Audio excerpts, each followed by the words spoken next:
Okay. So I'm going to read the back of the Staples screen cleaning spray so we can get some levels going here. Apparently it removes dust, dirt, and fingerprints, streak-free and alcohol-free, which is good for your screen but bad for a bender. It has EC. It has EC usage instructions so you can clean your monitor easy. It's good to do, housekeeping. But, the person you do housekeeping for after you wash the kids touching the computer, they're going to think it's you. And then like, oh, are you stealing stuff from the computer? So you want to get rid of that shit. Yeah, so is that easy. How you talk around the house? That's how I talk when I'm trying to be ignored. Or when I'm trying to get arrested. Mosin, are you ready to come in here, or are you still playing? Mosin.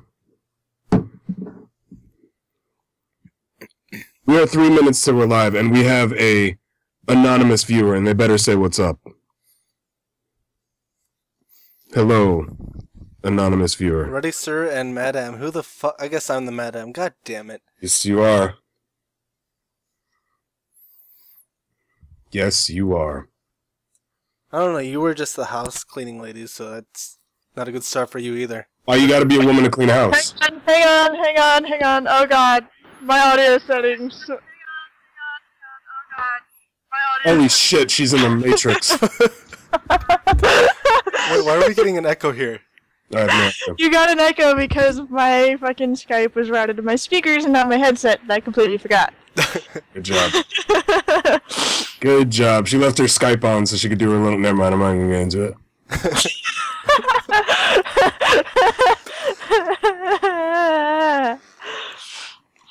Like how you said we're live in 3 minutes when we've been live for 20 minutes with a beautiful picture in the background. Yes, but people are expecting us to be on at a certain time. Oh, because punctuality is always important. Punctuality is important. It's very, very, very important. We have standards, Shig. I have standards. No, you don't. I could argue that, because I'm good at arguing shit, but it'd you be a lie. won't. It'd be a lie. I have I can get places on time when I want to be there. I just don't ever want to be anywhere. That's all.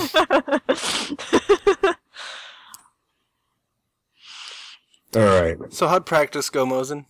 It went fine. I was so angry I actually wound up winning my lane against Cho'Gath. Go me. Who are you playing as? Zed. Zed versus Zed. Cho'Gath. Is that a good match? Is that a good matchup, I mean? It can kind of go either way. I mean, Cho'Gath has more AoE, he's got the fucking front cone silence, he feasts you when you're at 4 bars of health, so... And his E makes it really hard to engage him, but as long as you can maneuver yourself around it and just keep harassing at range until you can go in for the kill, it's pretty much fine. It's just one of those, you just gotta watch your positioning. There's no real way on paper for it to be a complete win or a lost lane as long as you know what you're doing. Alright, speaking of positioning, I had a thought the other day, and this is brilliant, because I'm fucking brilliant. I don't want to know. I kind of do actually want to know where it's going. Yeah, of course you want to know. Of course you want to know. It's Signal, we always want to know. For Smite, right? They need to create a Buddhist champion. Or something. I don't really know how you'd work it in so it'll be some kind of god figure and still make this theme work, but it's worth it, so I'd say just take the walk with me on this. So fuck off. So they create this god champion, but all of their skill sets are based on the Kama Sutra. Oh, nice. It would be amazing. So he's a character that's actually built to fuck people over. Exactly. That's exactly what they are. They will literally fuck you in lane. It would be perfect. You can get the entire, like, first-person shooter crowd in there. Because it'll be like, wait a minute, hold on. So, like, if I press Q, I, like, legit teabag the dude? And I'll be like, yeah, you actually take your balls out and you teabag them. And they'll be like, hold on, wait, stop. I gotta check and see if my name is available on here. And they'll be like, yo, 420 YOLO swag. No scope. No scope XX, no scope 420. Oh shit, my name is available. What are the chances? This podcast has been rated M for everyone. Because it's the internet. Oh, I like how you changed the picture. That's what Mosen was laughing at. I have the stream brought up in another window. I just popped out the chat. I don't have the stream open anymore. Well, I can't if do that. I were actually streaming, I would I usually have the chat on a netbook next to me, so that Twitch isn't fucking around with my computer at all. Because Twitch loves to crash my PC. Nice. Twitch is like, what do you got, Kaspersky? Can I check that out? Can I? Oh, I broke it. Dumbass. Every time. I'm done with that shit. No more. I don't even stream right now. Maybe I should. I don't know. Streaming is always fun. It's honestly, I mean, too. But at the end of the day, you play more competitive gaming and more deep play MMO than either I or Shig. Like, Deep. what are you, 12? Anyway, you I thought we play were all way 10 more. here. I'm not 10. I might have dated someone who was 10 once or twice. That doesn't mean I'm 10. No, is this recently? What? No, of course not. Shit, that's a ridiculous accusation. I'm saying no to you right now, on record, officer, who's our fourth viewer. And absolutely not. That's ridiculous. Yeah, no. Fucking pervert. Alright. Alright, before we move on, because this is totally related. It's just something that I came across today. I get weird ideas. And when you're a person who has weird ideas, you shouldn't have access to the internet. This is just something it is what it is. I get weird ideas, and I was thinking today, no, I wasn't even thinking about it. Somebody put it in my head, so fuck you, Tumblr, right off the bat. Well, that's your problem. You're looking at Tumblr. Well, I had to post some stuff, and it doesn't matter. So I'm on Tumblr, and I see this picture of this little anime kawaii character engaged in intercourse with another anime kawaii character. And I'm like, they look familiar. This is what happens in my head. It's like, they look familiar.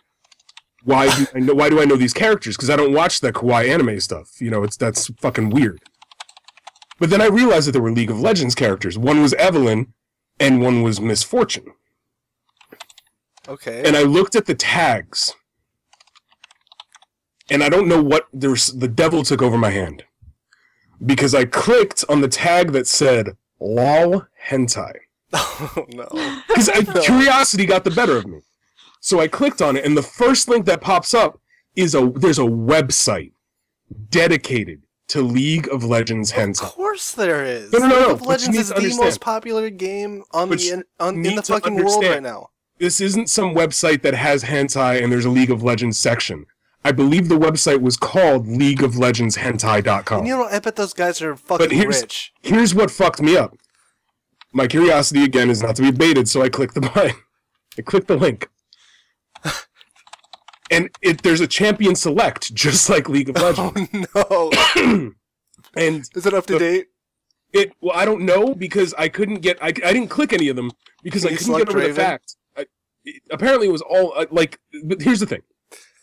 I went to look down the list, and the one that struck me and made me escape the website like I was fleeing a fucking wedding was, in the first row, they had Annie. Oh, man. Now, you don't have to be much of a hardcore League player to understand the fact that Annie is supposed to be a little girl. And I saw this, and I'm like, this is wrong. And as soon as I thought that, something happened on my web browser that explained everything to me. Chrome stepped in and said, "This page is listed in German. Would you like me to translate?"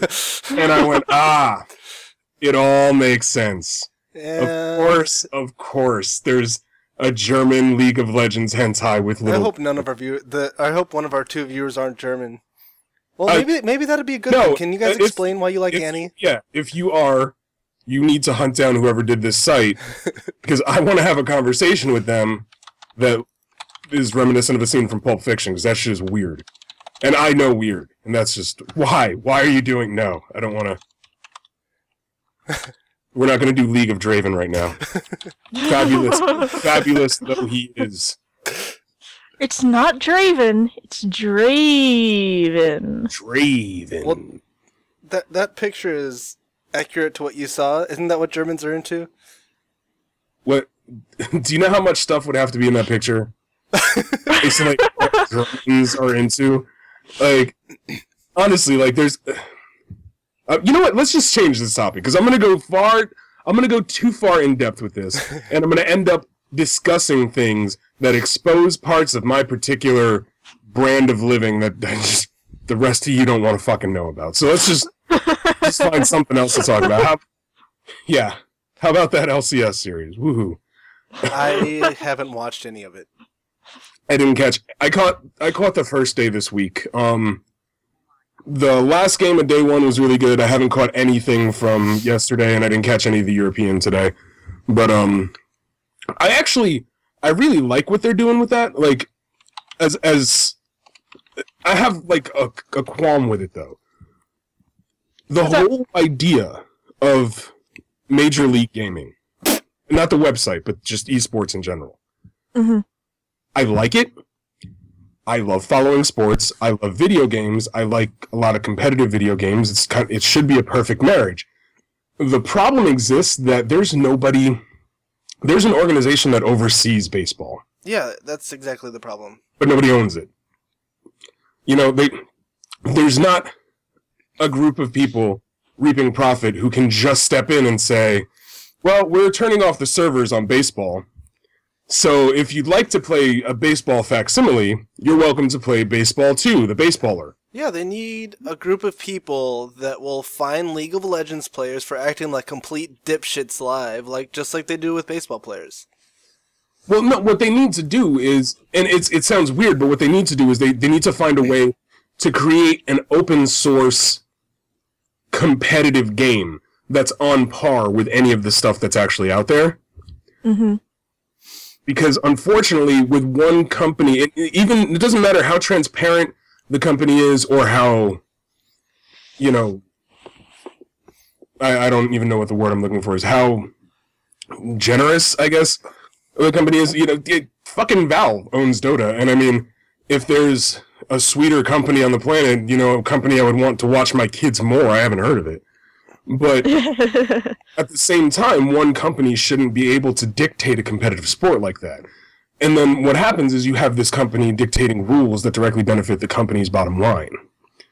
You know, and you're starting to see this with sponsors. Hey, what happened with that recently? Didn't Riot say, like, if you have a team that plays Dota 2, you can't play League of Legends? They tried to do something with that. What I'd actually heard was no actual deal such as that was actually made. It was one of the team sponsors trying to stir up a shitstorm to make Riot look bad. Okay. Yeah, like so because I think marketing bullshit. I don't want to say it's TSM. It's one of the more popular North American teams, but one of the managers or the CLG. It sounds like something CLG would do. It might have been CLG, because one of the managers was just he doesn't like League of Legends at all, like at all. Hates it with every fiber of his being. So he in the wake of all the cheating that was supposedly going on and the growing the game at the MLG tournament that I don't know if anybody even figured out if that was real or not.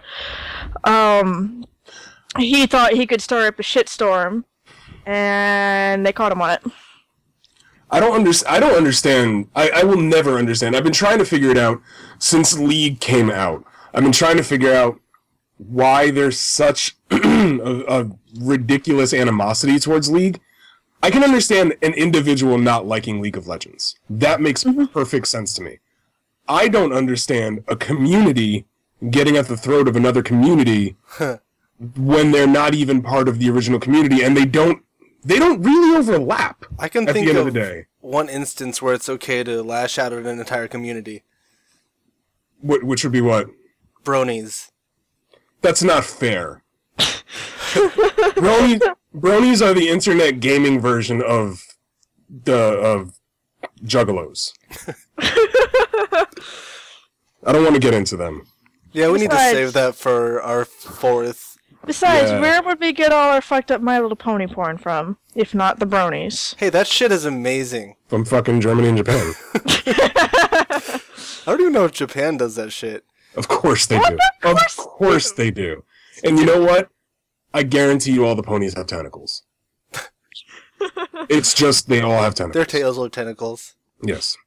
Well, no, it's Didn't not. Ion cry when he saw one of those porn pictures and was like, "Oh no, my 4 ponies"? I don't know anything about that. I'm not going to speculate on what did or didn't make Aeon cry.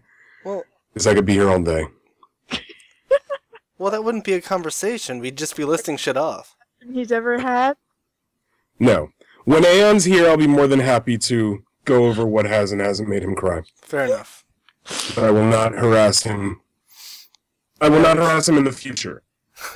I'll not set traps to harass him. Anyway, let's move on from that because yeah, it's just a statement I needed to make. Like, I don't understand the whole mentality behind that, but can you hear me fussing with my headphones right now? I heard you kind of skip for a second, but you're back. All right, yeah, I have this great set of headphones, and they've just been acting up. It doesn't matter. Nobody gives a rat's ass about my headphones. I care. Signal, I care. You know what? That's why I love you. All right. That's why we'll always be together, Shig. That and okay, I'm going to stop for a second and just say I really like Skype. First time I've ever used it, and Mosin just let out that little ha ha ha ha ha. And every single her fucking evil-looking cat lights up on my screen. Hey, that cat's gonna take over the world one day. Don't be hating. You better do it quick. He looks pretty old. Oh, you're a dick. You're going to hell. Hey. You're going to a special cat hell. We achieved 10 ounces of meat. We Is that did? what it was? I don't even know what the hell you're talking about anymore. Let's move on to something. When he wanted the cat in Oregon Trail. I do remember that now. I vaguely remember something that was fantastic. He made me take the cat in Oregon Trail, and when we chose yes, it says, you received 10 ounces of food. Yeah, it says, Signal wants to keep the cat. Should you let him keep it? And you eventually say yes, and then it says and then all of a sudden your food stores go up by like 10 ounces. Wow. Nice. No, it's fine, Signal. Of course you can keep the cat. Hold on, I got some random stranger here named Totally Moo telling me to take it off. What is it, random stranger named Totally Moo? That we've never met before. Who I have no idea who you are. Are you German? Oh, what? I can, but I'm not. For all you know, I'm not wearing them now. I barely wear pants as it is. Pants are store transportation devices. That's all pants are. Dude, I wish I had this picture of you, this little painting, as a file, because I would totally change it right now, so everybody could see it. Let me see if I can pull that up somewhere. Go about your business, and I'll see if I can find it. So what else do we got? Well, do we actually want to get into shit now? Well, I mean, we've been dicking around talking about absolutely nothing that we talked about yesterday. Isn't that what the entire point of this is? It's been 15 minutes. Since when the fuck have we ever done anything with a point? I haven't woken up and done anything with a point since like 1985, and that was go to kindergarten. Actually, that had a point? I can't attest to any of those years. I just realized that my math is shitty, and I'm like, is that right? It's one. So pretend it was around sometime in the 80s I went to kindergarten. We'll go with that. Right. That's what we'll go. Yeah. Oh, we're back with the A on the center. I'm changing it every once in a while. I don't have very many pictures stockpiled for this. I'll send you some right now as we're doing this. Yeah, just send them over. I'll add them on as we go. Alright. So, what else do we have going on? What's new? What's stuff? Let's put it this way. If we get 7 viewers, we will post a picture of Naked Signal. You just go to nakedsignal.com. Naked Signal. Nakedsignal.de. And you will see all the Naked Signal you can handle. Dude, I think. we're on our fucking beta episode, and you've already lost us all of the fucking German viewers we'd ever get. What? Are you sure about that? Because I don't think that's the case. Here's what What probably happened is they probably all typed in that website address right now. They got very disappointed when it didn't exist. Well, yeah. I mean, I was disappointed myself. I need to get on the ball. You shouldn't make that website. So Just have that back on yours. Pull that up. What the fuck? My thing just beeped at me, and I don't know how to use Skype. When If only it was, Fuck's sake. if don't worry, I'm sure you'll get it in the future, Okay, like okay, I see something 2013, when this shit is normal. Alright, I got it. Alright, I never thought I'd be saving a file to my computer named nakedsignal.jpg. You're a liar for saying that. I'm just kidding, I have a whole store of them. Oh, that is not Naked Signal. But it's close enough, right? It's probably pretty close. The child crying next to him is that 10-year-old he was mentioning earlier. Alright, let's set this up. Go ahead and talk while I set this up. You don't. Do you want to talk about you setting that up? I could do that. There That we makes go. sense. There we go. That's me. That's naked me. That's hanging above his fireplace. It's actually Every morning he wakes up and throws on his robe, puts his I've pipe in been his meaning- mouth and stares at it. I've been meaning to put it up in the living room, but I gotta get it framed. And I just haven't gotten around to getting it framed, but once it's framed, it's going directly over the couch. Because, I mean, it's an awesome... Like, let me see if I can find the rest of the painting for you, because it's actually really fucking cool. Are you riding a fucking dragon? No, I'm riding a giant monster turtle. Nice. I know, it's incredible. Like, it's probably one of the greatest works of art known to man. God damn it, Signal. As soon as I changed it to that, our viewers went down to 4. No. Your viewers went down to, hold on, guys, we gotta go get more people in here, because holy shit, this is amazing. That's what just happened there. Let's see, albums. The hell is that Rob Zombie? Signal, you are Rob Zombie now. No, this is Signal Warden. The very sexy voice you hear. Here, I'm gonna send you the full image of that, so you can see how fucking incredible it is. Well, And that's it gonna be is. even better. It's great. It's the greatest picture known to man. Alright, I gotta update this because this is gonna be worth it here. It's my Rob Zombie impersonation. Wow. It's true, because that thing I'm riding is actually Michael Myers in Halloween 3. I'm just gonna keep fucking it up more. That's gonna be what Michael Myers' mom looks like in Halloween 3. That fuck. Oh, Here man. we go.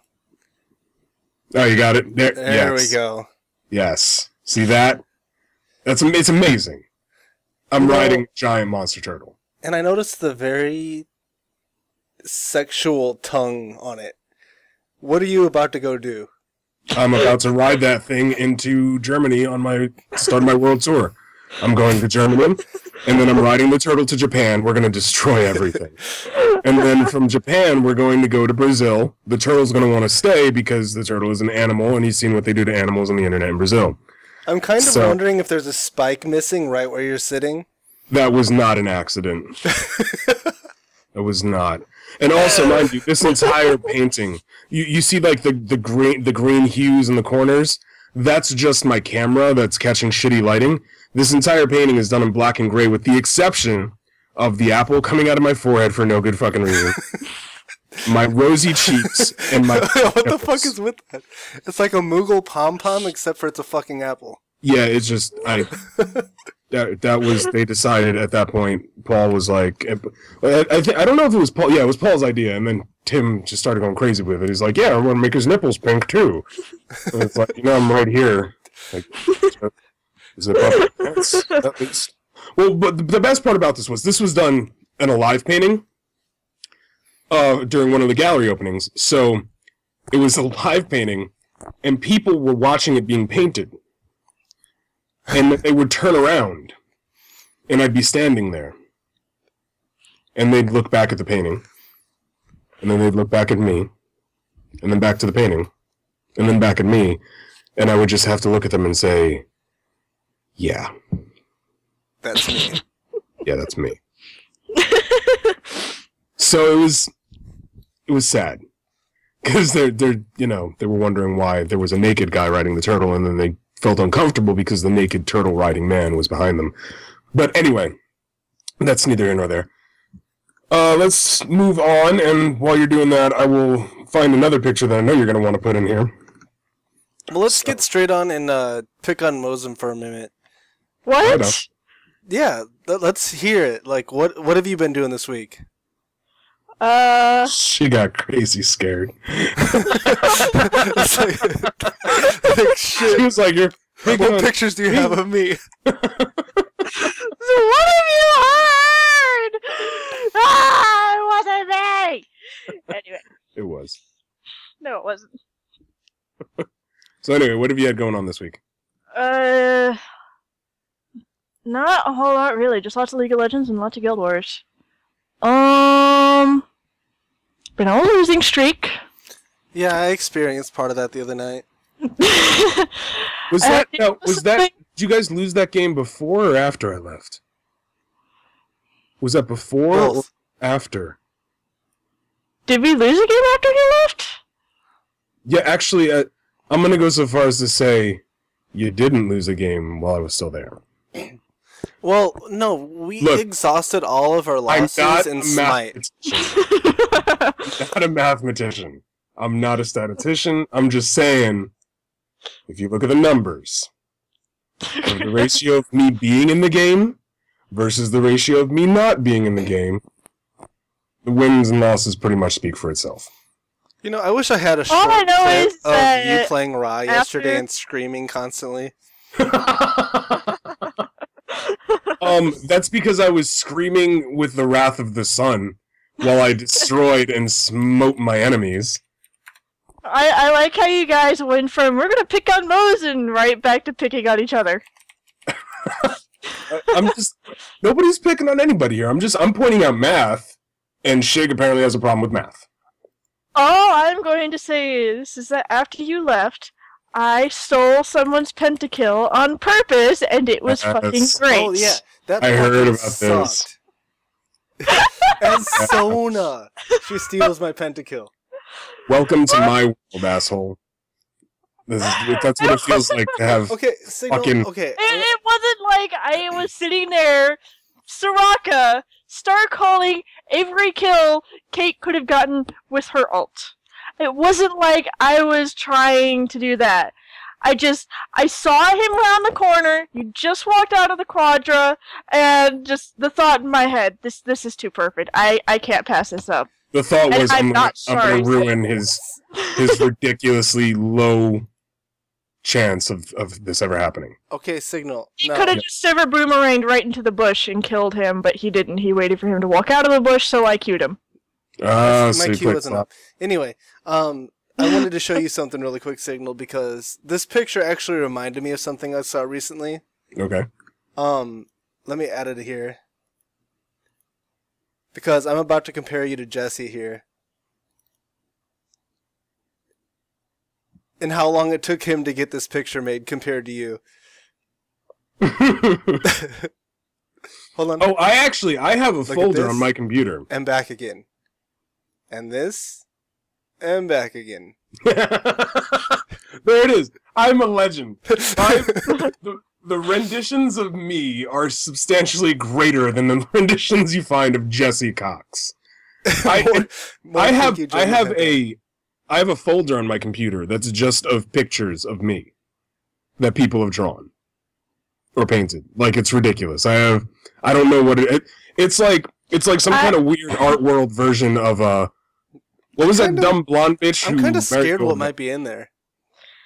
I definitely think your giant monster sea turtle thing could anybody else, him and all of them. That sentence is going to end in sea turtle. that's all that. I think that your giant monster. Oh, I'm sorry, guys, we lost the connection. No, but I definitely think your giant monster sea turtle would just like. Oh yeah, that's sea turtle. Yes. Like, you can ask if he can have a giant riot on his giant monster sea turtle cutout. From now on, just because of that, from now on, anytime I do anything, like if I go take a piss, I'm gonna go drain the sea turtle. Like that's what it is from now on. All right. Like I gotta go drain the sea turtle. Oh guys. yeah, this is a good screenshot you took, dude. I forgot about that. Oh, fucking Dungeonland. Fucking you need to like go back to that and see if they actually fixed the problem. We do. Okay, I mean, now, hold on. Quick statement here about this picture, since I'm sure not everybody was watching that. Yeah. Yeah. So apparently, Ion went to go take a pee in the middle of a zombie invasion by himself. And came back with a bite mark on his The character dick. Ion, not the real Ion. There's no actual zombie invasions in Texas right now. Fair enough. As far as we know. Is this fucking zombie biting Ion's dick gonna tie into more German porn? Because, just tell me now. No. Okay. No. However, in the next episode of The Walking Dead... Dude, I gotta tune into that. Yes, you do. I fucking love that show. But anyway, like, dude, but in all seriousness, this is Dungeonland. Like, I want to not be mad about it. Yeah, let's go over our first day and what the fuck happened. Well, I mean, alright, the first day of Dungeonland, and Ion generously got it for us. He got the 4-pack, and he kept a copy and gave a copy to you, me, and Mosen.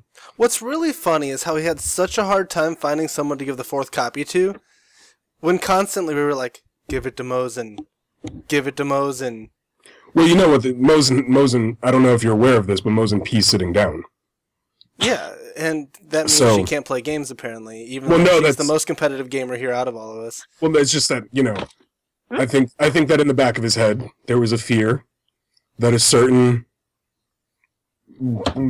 girl gamer, who shall go unnamed... Oh, man, I'm sorry. Oh, you mean the sock puppet? The sock puppet. He might get strangled to death by a sock puppet if he gives a girl a gift. Ion's been fucking gifting shit to me since we met, and I've been fucking, like... You've been fucking for it? No, not... You need to work on the speed at which you finish your sentence. That's what needs to happen. I think thoughts faster than I can fucking speak them. I'm sorry! Like, I'll have a thought, I know exactly what I'm gonna say, and then I start speaking it, and it's like, oh, other thought. You're like one of those walking innuendo memes. I want to take a ride in his big, thick turtle. Where can you even go to? You can't say the word thick and put it somewhere. I mean, he's been giving me gifts, and I've been taking him to town in those games. Like, it's like, you gotta work on those pauses, man. And I've been fucking... wrecking him. Yeah. Oh, man. Anyhow, but in all seriousness, I do want to, like, talk a little bit of shop about that Dungeonland thing. And like, so the whole background of it was, I can't even go into the details, because most of it is erased from my mind. But was that bad that you erased it all immediately? Yeah, it was like the video game version of child molestation. I can't remember it. There's bits and pieces. There was something about a cookie. And you'll remember it 18 years from now and it'll scar you for life? Yeah, exactly. Like, I'll be doing dishes and be like, oh, your tower. And, like, but what happened was... Black screen. No. You couldn't join up with your friends in a private game. Which, yeah, is the whole point of the game. When you would get in, 2 of you would get kicked. When they get back in, the game would freeze and then you'd all get kicked. Nobody could start the game for 20 minutes. You'd start the game, get 3 in, the 4th couldn't join, they drop in afterwards, and you'd have 2 bots instead of, like, it was ridiculous. You'd have more bots than should have been playing. Except the bots were better than the actual people, so, I mean, it wasn't horrible for them. It gave them a chance. Of course the bots were better than the actual people. The bots were actually connected to the game. The bots had seen more than 30 seconds of the game at a clip. But the problem I have with it is, like, everybody wants to say, oh, you know, it's an indie dev. And, you know, it was an indie dev, and they really did put together a great game. And they did. And they did. But they put games need to stop launching in that... It's not just games. It's fucking Paradox. Paradox Interactive has a really bad history of releasing broken games. You're right, but I disagree with you that it's just fucking Paradox, because in this age where you have everything connected to the internet, you have DLC, everybody releases the game as is, and just decides to patch it later. Right, but there's a difference between releasing a game that has some bugs and, like, there's some left out content, and releasing a broken fucking game.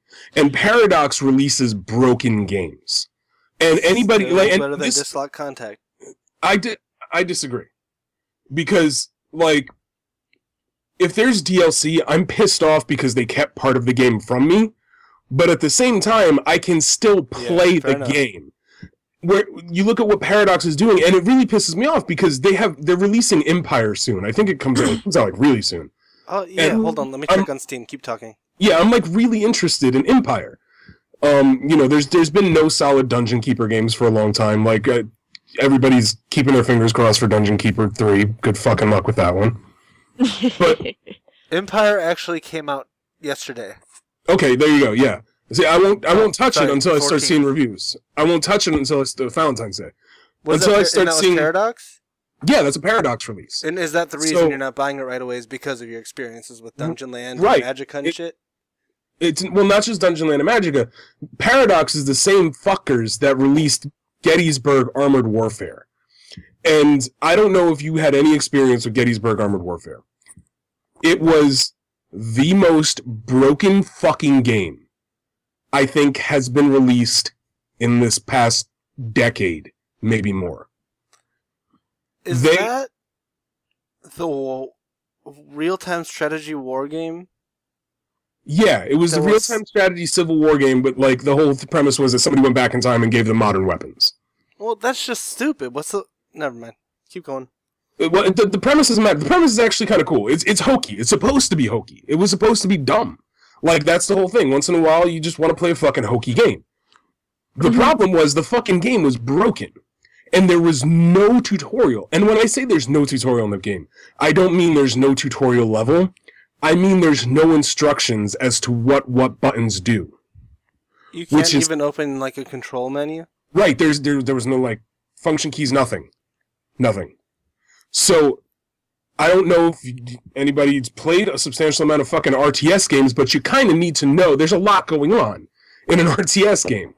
You know, you have to know how to move units, what those units can do, how to change loadouts, and you can't do any of that without instructions. And there's no tutorial on it. Beyond there being no tutorial, the half of the fucking manageable troops didn't function right. One of the big supposed perks of the game was that it had Zeppelins. And you could fight using Zeppelins. So you'd be on the fucking field fighting, and there'd be Zeppelins overhead, and there'd be a prompt that you have to attack the Zeppelin. Except they never put Zeppelins in the game. So there was just the enemy AI Zeppelin shooting at you and nothing you could do about it because they never put fucking Zeppelin loadouts in the game. And then there was a mode where you could pilot a Zeppelin. But it was broken. And it could barely function. and eventually it would clip out and crash. I don't mean crash into the ground, I mean the game would crash. So the game was unplayable. And it was fucked up because the game was built by one person. This wasn't a AAA title, this was a single dev, busting his ass to make the game. And the problem is, you have assholes like Paradox Interactive who are trying to rush a game out so that they could sell fucking pre-orders and bolster to the top of Steam, and then fucking disappear while they push their next game out. I don't have any problem with them pushing pre-orders.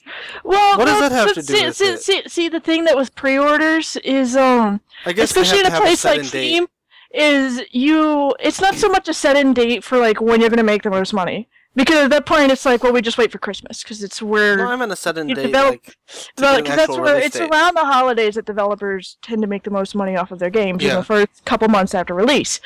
But, what happens with pre-orders is, like with Alien and Colonial, what the fuck ever, that was dropped, like, what, last week? Alien Colonial, that was this week. Alien Colonial Marines, it was dropped on Tuesday. Alien Colonial Marines, like with Alien Colonial Marines and with Dungeonland and things like that, the pre-orders push it up to the top seller list, but there's no actual game being sold. Exactly, and I don't even have a problem with that, because if you look at certain games, when you pre-order, that's fine. Like, here's an example of two games that I absolutely pre-ordered before release.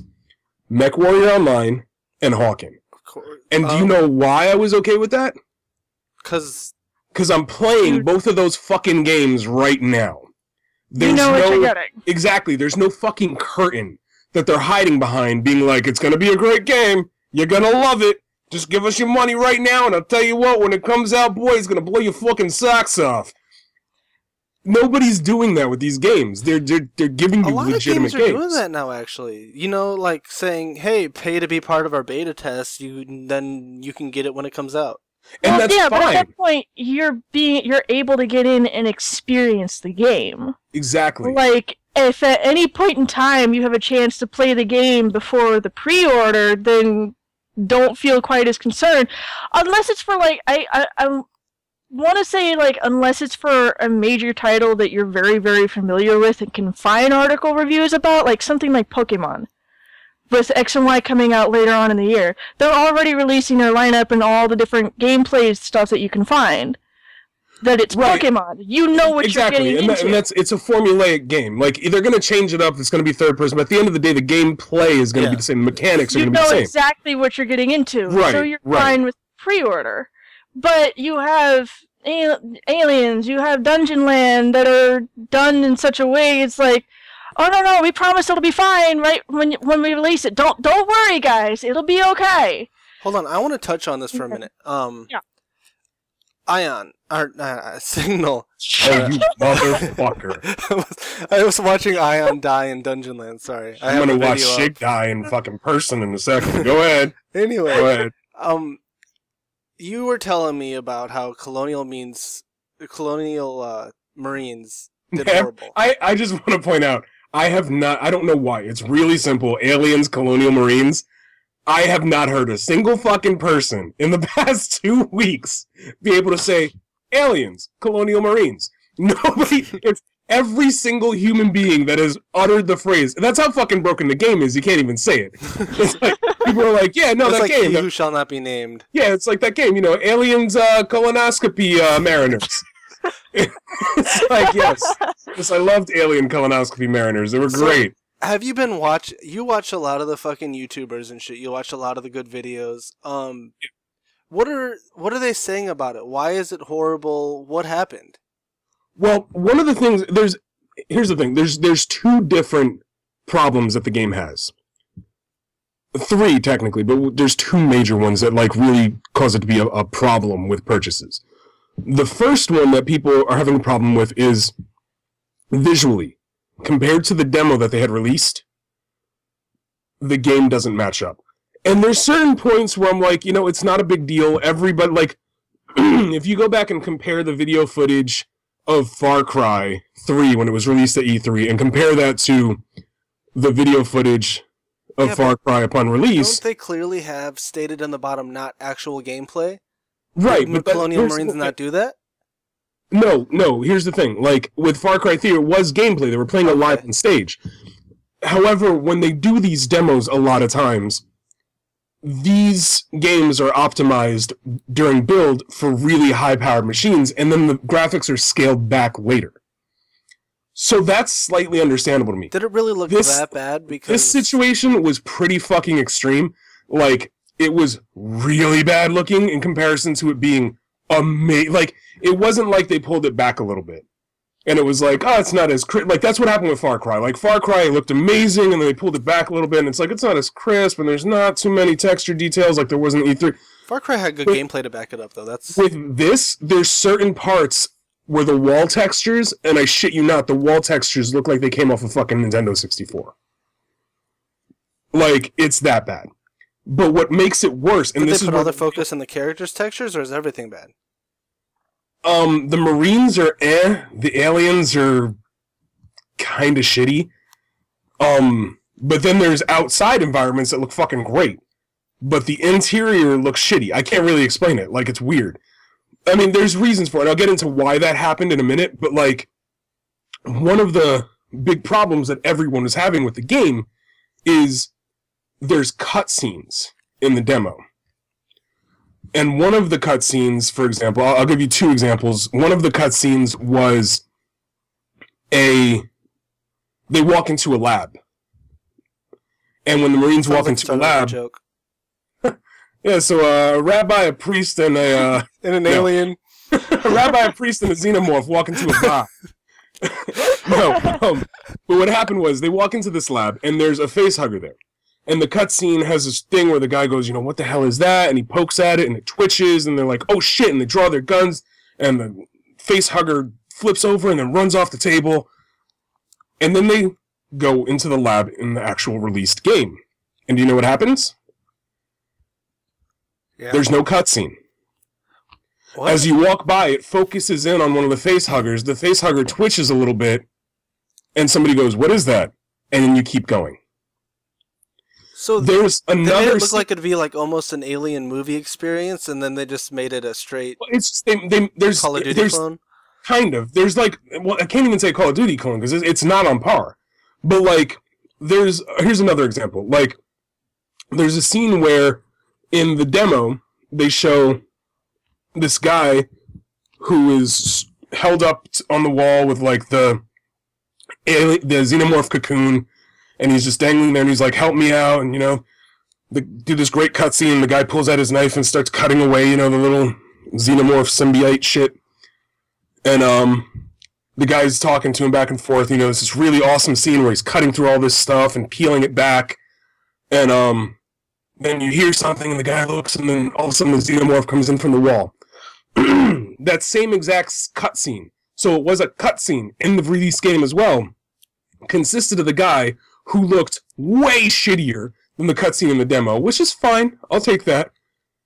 But none of the animations were the same. It consisted of the guy taking the same torch that you used to cut open doors and, like, trying to open the cocoon like he was opening a door, and then the alien popping out from a shitty textured wall.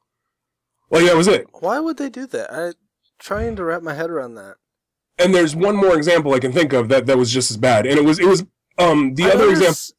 There's one where you're going up this collapsing bridge. And they showed in the demo that when you're climbing, it's first person of you climbing up these rungs, it says, choose your direction to dodge as shit is falling at you. Right? So they show the guy, you know, dodging this way and dodging that to get away from debris. That scene in the game is a fucking cutscene. So... There's no quick time of anything. What do you think about this? Like, I understand a game releasing after they show all the cool shit, and they've got, like, nothing else but that. But if that was already in the game for demos and everything, why would they remove it? Like, I don't understand that. One of the problems with this game is it went through a bunch of different hands. Even towards the end. Good.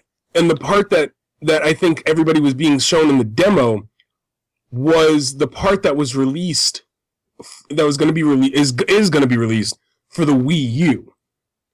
So I have a feeling they were saying that the Wii U version was going to be the best, and they have been saying that since release. I have a feeling when the Wii U version drops, all those cutscenes that were missing are going to be there, which is great, except don't show a demo for a game that's going to be an initial release on PS3, Xbox 360, and PC, with all the shit that's not going to be in those versions. And it's not going to work in their favor either, because all the people that played it and read the reviews and the reviews are already out. Like, any smart purchaser looking for a game on the Wii U is going to look up reviews, and they're going to find a million horrible reviews for it. Mm-hmm. I can't see this working good in their favor in any way possible. It's not, but at the end of the day, it's that's not the fault of the team that built the Wii U version, because they're not the ones that publicized the other ones. Oh, I see what you're saying. So the different versions came through different devs. Right, a different development team worked on the Wii U port than the team I understand. And that's the one that they showed. Right, and that's one of the problems that they were facing. The other big problem, and this is something that's irredeemable and it's not going to be fixed on the Wii U version, is the AI in this game is ridiculous. It's bad, inconsistent, or good? Like, bad. Overly good? Bad. No, it's bad. Like, the aliens just charge at you. And okay, they just basically die constantly. Right, and then the Marines that you're with, like, they'll be like, oh my god, there's aliens everywhere! And they start shooting, and then you look at the Marine, and he's got, like, face first, tucked into a corner, shooting at the walls. Or there's, like, scenes where they'll be like, you have to set up a turret. And, you know, turret, that's badass, that means there's going to be a horde of aliens. No, there's going to be one alien in that hallway. Man, they blew that. That game had so much positive press going for it in all the places that mattered. Right. And it kind of made those people look like jackasses. Like, it's unfair to say that, but it kind of did. What's really... I mean, here's the thing. At the end of the day, I'd love to say that, you know, this is just the result of... Like, I didn't see anybody else... crossing too many paths and all this, but at the end of the day, Gearbox had that contract. And Gearbox neglected that game to focus on Borderlands. And they pushed it off to other development teams instead of handling it in-house. So they had a whole bunch of different teams getting their hands on this fucking thing. The code was a mess. Apparently the code they had originally inherited was a mess. And they pushed it off to other people to get it done so they could focus on Borderlands 2. Hey, if you played Borderlands 2, you understand it's a great fucking game, so hurrah for that. But at the end of the day, they really fucked Sony on this one. Because they were more concerned about making money on Borderlands 2 than securing a good gameplay experience for this franchise game that people have been wanting forever. They just wanted the license. And they got the license. Way that developer-publisher relations work this day, they don't really overly delay games anymore. No. So they couldn't do that. That's one of the problems that I think happens right now, is that any game that has a bigger publisher backing them tends to push for unrealistic results. Because, and I think this is something that a lot of people don't understand either, like, there is a substantial difference between a AAA title and an indie developer. An indie developer can be 1, 2, maybe 3 people. Sometimes you get 8. Woohoo! You got 8 people working on a game. A AAA team is still, you know, it could be hundreds of people. You know, Riot, when they started, were technically a AAA title. And I'd like to just say to the person talking in our chat, I wasn't really that impressed by Borderlands 2 either, except for the fact that the multiplayer part of the game was absolutely fantastic. The actual game itself, the characters were fantastic. I loved the characters. Yeah, the single player campaign in Borderlands 2 wasn't great, but I mean that's not Gearbox. That's Gearbox not what that game was for, I don't think. Right. So I Gearbox can't really fault it for that. Gearbox has always excelled at multiplayer. Their animation style is great. They came up with some really great characters. Borderlands 2 did what it came to do. Yeah, I loved it for that. You know. Yeah, the single player was not that great. I can't disagree with that. But yeah, if you buy that for a single player, you're probably doing it wrong. Yeah, well, I mean, there's a lot of people that prefer single player campaigns. Oftentimes, just not Borderlands. You don't buy Borderlands for single player, really. I wouldn't think. True.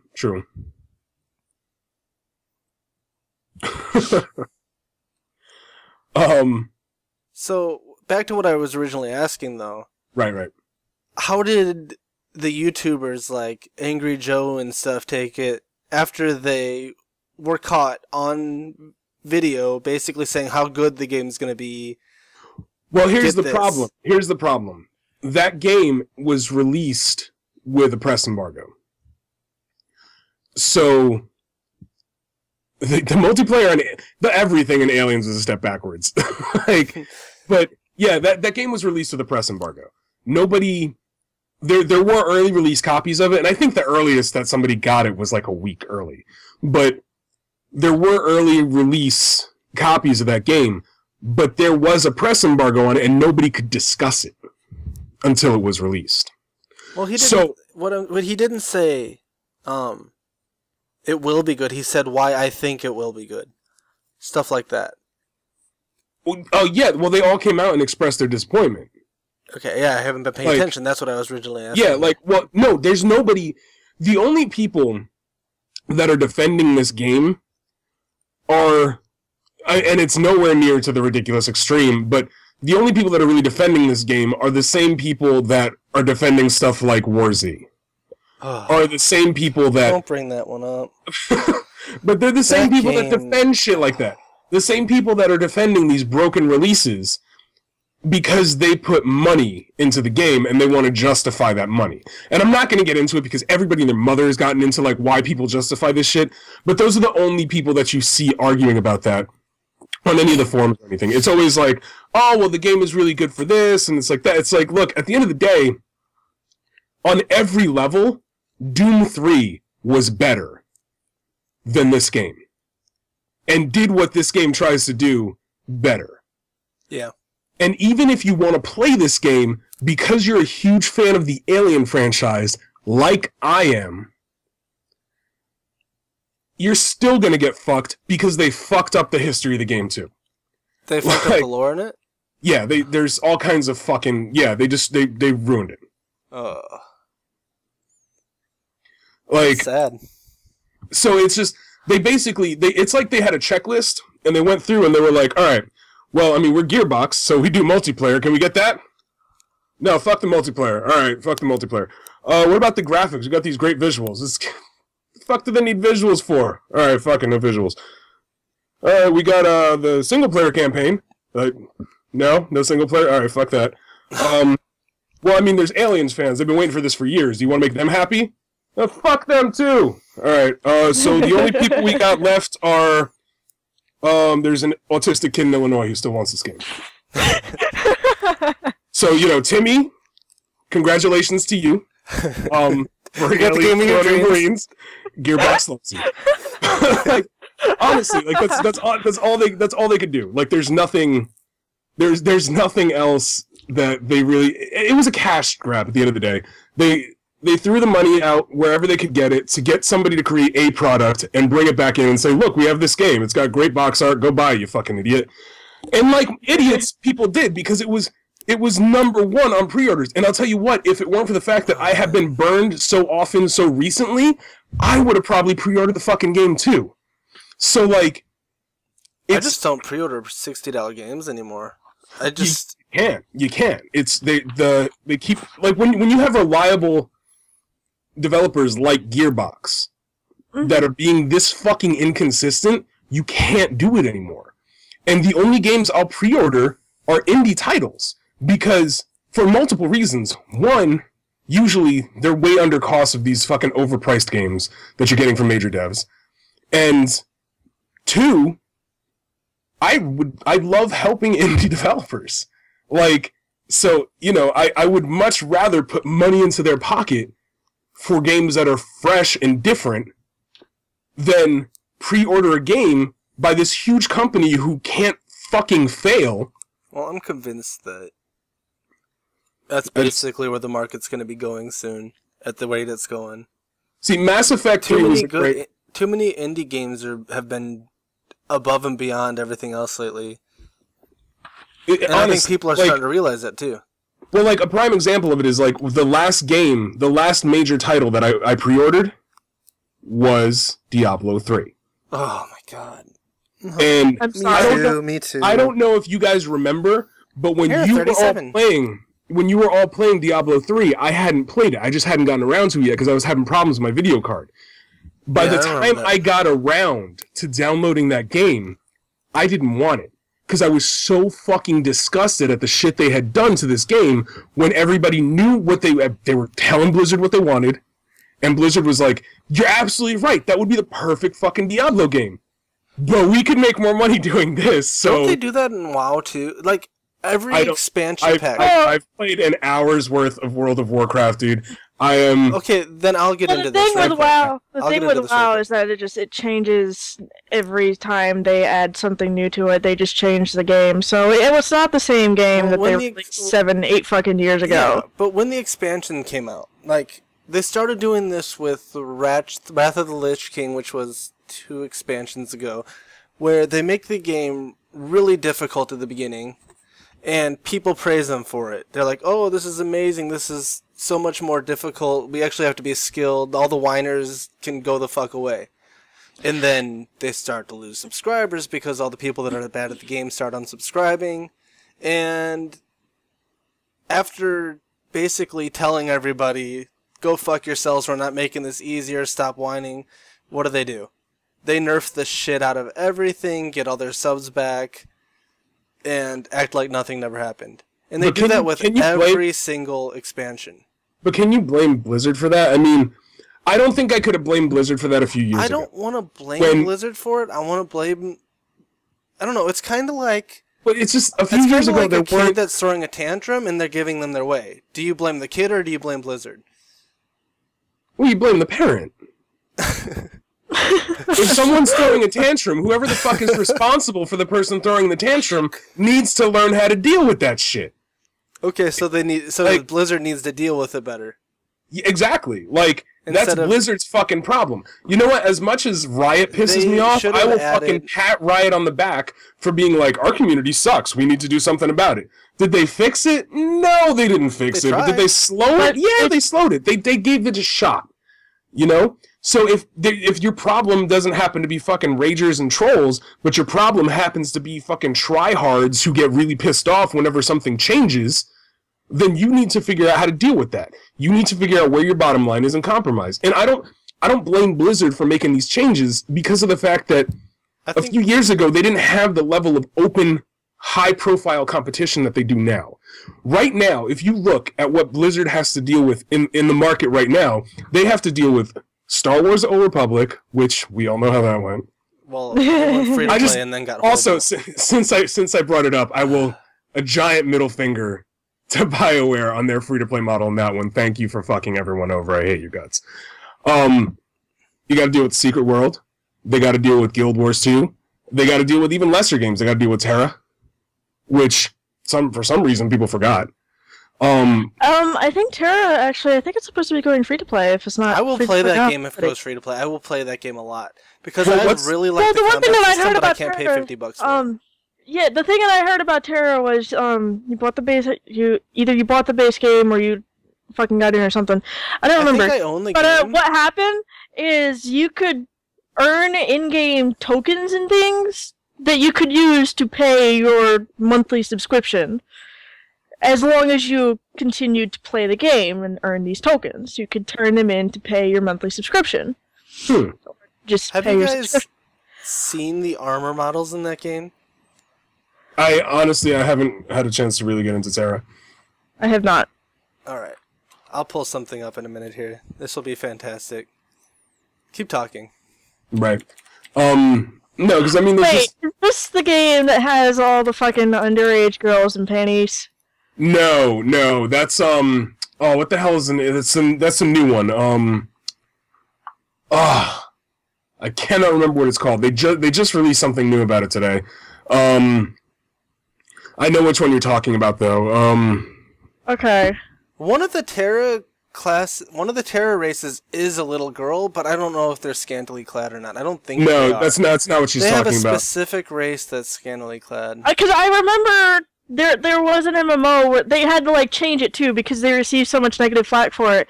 Was that they had Scarlet Blade. That's the one you're thinking of. okay. Scarlet Blade. That's the new one. It's all female. All the classes are female, and they're all it's basically like it looks like a hentai MMO. Where do I sign up? All right, Signal. Look at the screen now. This is decent armor in Terra, and that's deflect butterflies. But then Guild Wars 2 is not much better. I can't really complain. Well, I'm just saying this is. She's got nice curves. Yeah. And she's not afraid to show them off either. The ass is kind of nice. Look, at the end of the day, this is it's sparkling. What you're showing me right now, you could tell me this is the new god in Smite, or the new champion in League of Legends, or the new hero in fucking Hone, or the new class in Guild Wars 2, or you could tell me right now that this is like the new armor you get in fucking Castle Crashers, and I'd be like, yeah, alright. Because, like, seriously, like, it's one of those things, like, there was that meme that always went around about, like, the male armor versus the female armor, and I don't think they quite understood what that meme meant, but they were like, oh, you know what, they're right, like, the male armor and the female armor is different. We should make it more different. Here you go. Like, since we're talking about Neath and Smite, yeah, Neath. Great example. There's the new Smite champion, Neath. And her gauze bra. And I think she has leggings. I honestly can't tell if she has anything going down her leggings. From what I can tell, it's she's got like they're just lines. They're either lines painted on her leg or it's like a chain of some kind. Okay. Neither would surprise me, being that she's Egyptian, but then I wouldn't know, because I didn't get a good look at her because Connor is an asshole. So yeah, that's on my next topic. How did you enjoy playing her last night? Oh my god, it was amazing for all 3 seconds I had her in the selection screen. That was so cool, you know, like we bonded in those 3 seconds. I think we made a connection. Were you gonna get her that time that I accidentally dodged? No, okay. Now that would have been fantastic. Like, It doesn't even matter, like, I didn't get her because I'm so bad. Like, to me, every champion in Smite was a fucking new champion, so, like, it doesn't really matter. But I just wanted to bust his balls with that. But no, I mean, I'm terrible at Smite. I played 3 fucking games my whole life, and they were like last night, so, you know, I can't wait to stream. And you got progressively worse every game. That was amazing, dude. Yeah, I got worse every single game. I was actually demoted to, like, a pope by the end of the game from God. Like, it was really bad. Like, I started off as a god, and I ended up as a pope. I'll pull some Smite up on the screen right now for the background. Yeah, that was bad times. Mind you, I'm still waiting, and I was actually discussing this with Wifey the other day. I'm still waiting for Jesus. When they release Jesus in Smite, oh my god. Or better yet, Yahweh, the Judeo-Christian God, that will be the greatest day ever, because that shit's gonna be OP, and I'm gonna play it. It's basically it's gonna be okay, Darius. Let's theory craft here. What will his 4 skills be? Well, I don't know what they're gonna do, but they got to be called like water into wine. Stone the whore. That has to be one. Stone the whore. So what you do, like so you do bonus attack damage against like Bastet and Neath. Like. And Wrangler Artemis. No, but in all seriousness though, like, I mean, I really do want to see that. Like, I want to see, like, them bring in some, like, if they were ballsy enough to put in Hindu characters, and there was controversy about this, they did catch shit for it, because, you know, if they put in Greek or Roman or, you know, what other gods did they have in there? Like, Norse. The Norse god, like, there's like 6 people that legitimately, truly believe and pray to the Norse pantheon. Maybe they'll sacrifice a goat once in a while, but those people live in the mountains by themselves, for one. And who cares? Yeah, and the only reason they're doing that is because they don't have medication. So, like, they're not going to bitch about it. However, the Hindu pantheon, there is a lot, fucking millions and millions and millions of people that still worship all of the Hindu deities, and here we are killing minions with them, you know? So, like, there was going to be some controversy for it, but High Res had the balls to be like, it's a fucking game, deal with it. And you know what? They were right. They were absolutely right to say that. My problem is they don't seem to have the balls to do that across the board. You know how much help they'd get if they released God? Dude, I wouldn't. They don't even have to release God. They don't even have to release Jesus. I want to do all creation as an ability and just create a fucking planet on somebody's head. That could be his ultimate ability. God channels for 7 seconds, and at the end of the channel, he drops Earth into the map. It would be I a channel have for his ult. Guys, don't worry about it. I have his ult. His ult is called Intelligent Design, and when you cast it, all minions start riding dinosaurs. We're golden. Yes! See, I was thinking something more along the lines of, let's have like a 50-second cast time, and you have to be casting it out in the open. And when it's done, you automatically win the game by like dropping a planet on people. But they have the chance to stop you. No, your ultimate you get in the first 3 seconds of the game. You just decide the outcome. That's your ultimate. But no, in all seriousness though, like I wouldn't like. Of course they're not going to do God. Of course they're not going to do Jesus. But I want to see like David. I want to see Moses. I want to see. About to say Mosin. I want to see a Mosin character. It's gonna be a little cow. No, but like, dude, I would love to see a like, how awesome would a Noah character be? There was this game. It was a Flash game made by Adult Swim years ago. It would be like a stampede of animals just rushing across. Dude, see, Moo gets it. They summon an arc. Exactly, it'd be amazing. But no, like, there was this game they made years ago, right? No, you'd have to slowly build it over like a year. But no, like, listen, there was this Flash game. That came out for when Adult Swim. I don't know if they still do it. I haven't been on there for years, but they used to have like these really cool Flash games on their site. And one of them was called Bible Fight. I remember that game. Yeah, it was a little side profile fighter, a 2D fighter, but you were playing as biblical characters. And it was great. Like, you would play as Eve, and one of her attacks was she like had the snake wrapped around her right arm, and like her attacks were she would whip you with the snake. And like another one was she would throw the apple at you. And like there was Moses, and he would come down and he would attack you with the 2 tablets that the commandments were on. And Noah, Noah did have, like totally Moo says, Noah had a stampede attack, and like he would call a stampede, and a bunch of animals would run across the stream and trample the screen and trample you. Who else? There was all kinds of biblical characters, and it was great. And like, there's no reason that these characters can't be added to this game. Except for the fact that they're terrified that Christians will lash out. Right, because exactly. Christians can't take this shit as a game and will take it extremely seriously. Which is why they fucking boycott Harry Potter. Well, I think the reality of it is, and this is what it comes down to, like, there has to be an acceptance of the fact that these games are mostly marketed and purchased in the Western Hemisphere. Yeah. And we're majority Christian out here. I want to say unfortunately, but it doesn't really matter, does it? Like, if they weren't Christian, they'd be something else. Exactly.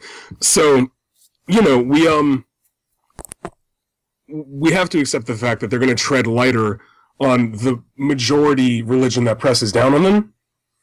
Conversely, I think they have the opportunity to set a precedent and say, if everything else is fair game, you guys need to man the fuck up and accept that it's just a video game and let people enjoy it. Well, because then at that point you get into the whole, because, I mean, I don't want to say it's largely Christian viewers that say this kind of thing, but I can already see how,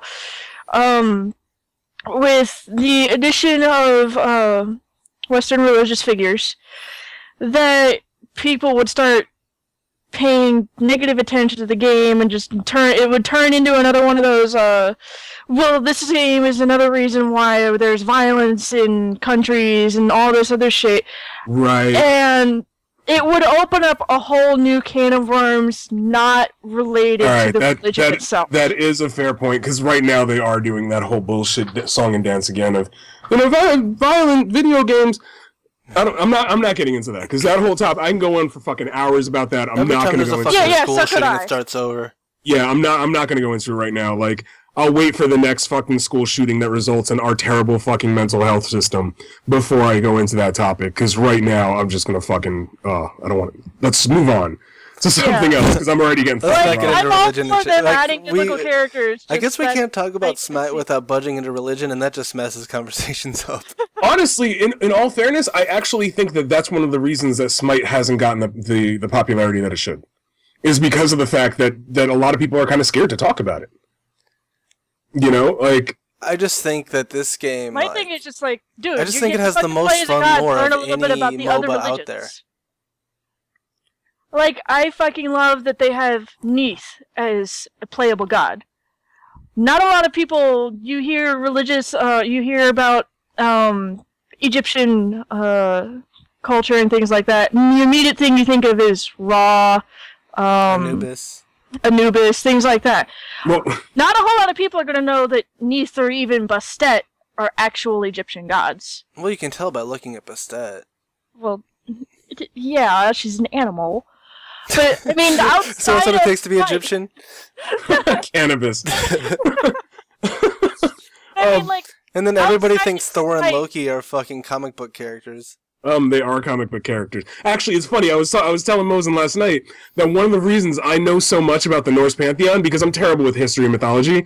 Like, that's just my weak point. But I read a lot of Thor as a kid, and they stuck pretty fucking close to the actual mythology in the Thor comic books. So, like, when I went back and learned about the Norse mythology, I was like, oh yeah, I totally knew about that. Yeah, that was that was Thor. That was the Mighty Thor, issue 123. I got that shit right over there. Yeah, like, it's I'm really a pro at this shit. Yeah, I was like, I'm gonna ace this fucking test. But, like, yeah, no, it's...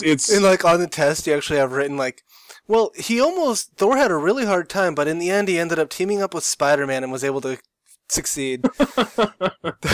How did Thor defeat the giant wolf on Ragnarok? Fucking Incredible Hulk helped him. Duh. Anyway, so that's my whole 2 cents on that thing. That's we're really pushing time here, and we should talk about what's been going on and what we've been playing recently. Like, Shig, what have you been playing? I have been pretty much sticking to my PS3 this last week, because I've been playing the Ni no Kuni game JRPG that just came out. You've been consoling behind my back? That game is fantastic. I've been hearing nothing but great things about that game. It is amazing. Sound, video, gameplay, every single thing about that game is pretty much top-notch. If you like Studio Ghibli, you'll like that. And, I mean, who doesn't, really? It's got something for everyone. I almost feel that it's a shame that it came out now, because I think that game was good enough that it's going to be forgotten towards the end of the year, but I think that would have been on a lot of people's Game of the Year list. Well, that always happens with JRPGs, though. Like, people play them, beat them, and finish them, and don't really look back. Right. Well, that's like the Persona thing. Like, I could not I could not turn my head without hearing about fucking Persona. And, like, now that everybody's beaten Persona, I haven't... Because there's nothing else to go on with it. I mean... You beat the story and it's over with. Right, but I'm still hearing about, like, Mass Effect. Jesus Christ, if I could turn my head without hearing about Skyrim. Well, it's because Skyrim's constantly adding new content. When it comes to JRPGs, they kind of just make their game and finish with it. Because they have a solid, I made the Skyrim story. Statement out of ignorance, because as you know... Well, no, but you're right, the Western RPGs are a lot more of an open story, where it's kind of like, do what you want, whereas JRPGs are, this is our story, follow it, beat it. There's nothing to really add on. You'd have to make a new story, or basically make a fucking sequel as DLC. You can't really do it. Yeah, no, that's fair. Like, I don't play a lot of JRPGs, and I don't play a lot of Japanese, like, collection Pokemon clone combat shit. The thing I play with JRPGs nonstop is, like, arcade hack and slash. There's like, That's my Japanese thing. Is their hack and slash stuff. I love it. It's the best. There's been a total of 2 good JRPGs come out this entire fucking 8-year generation of consoles. Like, it's been completely dead. I don't think that's true. I just think, like, for some reason... No, it's true. If anybody can correct me, go ahead. But as far as I'm concerned, there's 2 games, Ni no Kuni and Xenoblade, and that's it. There's been some decent ones, but if you look at the PS2 era, there was probably... You could probably name 50 good RPGs. Well, here's the thing with that, though. Like, I think a lot of that has to do with their marketing. Like, if you look at Nintendo for, like, the Wii, there's been a lot of really great Japanese titles that have been released. I'm not going to go over them because of the fact that I don't speak Japanese and all the fucking titles are, like, 14 syllables long. But they're really hard to find. Because they're just not marketed. They make Western ports, but they just don't market them. The only thing you'll find marketed for the Wii is the next fucking, dance game, or maybe a new fucking DLC for bowling, or whatever the fuck they do. Well, okay, let's use Xenoblade as an example, like you just said. They had a limited release of it, and didn't print any more. Anybody who did not get it has to get it used, and that's pretty much it. Right, because of the fact that they didn't fucking market it. Like... like, if they're gonna release, like, a new... Like I said, like, whatever the new fucking... here's a perfect example. Microsoft released the fucking, Star Wars Kinect movie. That fucking raging piece of shit. and that game was... I could not turn on the radio, or fucking Pandora, or open a fucking porno magazine without seeing a fucking advertisement for Star Wars Kinect. But they released an amazing... Yeah, everybody wanted to swing a lightsaber around in their living room. No, because everybody wanted to fucking, do the Dougie as Han fucking Solo. That's why people got the game, because, let's face it... No, that's why people got it afterwards. That's not why it was popular beforehand. Before it actually came out, everybody was like, oh my god, this is going to be so amazing. We can finally swing a lightsaber around in our living room. Can we just be honest? There is absolutely no good reason at all to buy a Kinect game. No, you're right.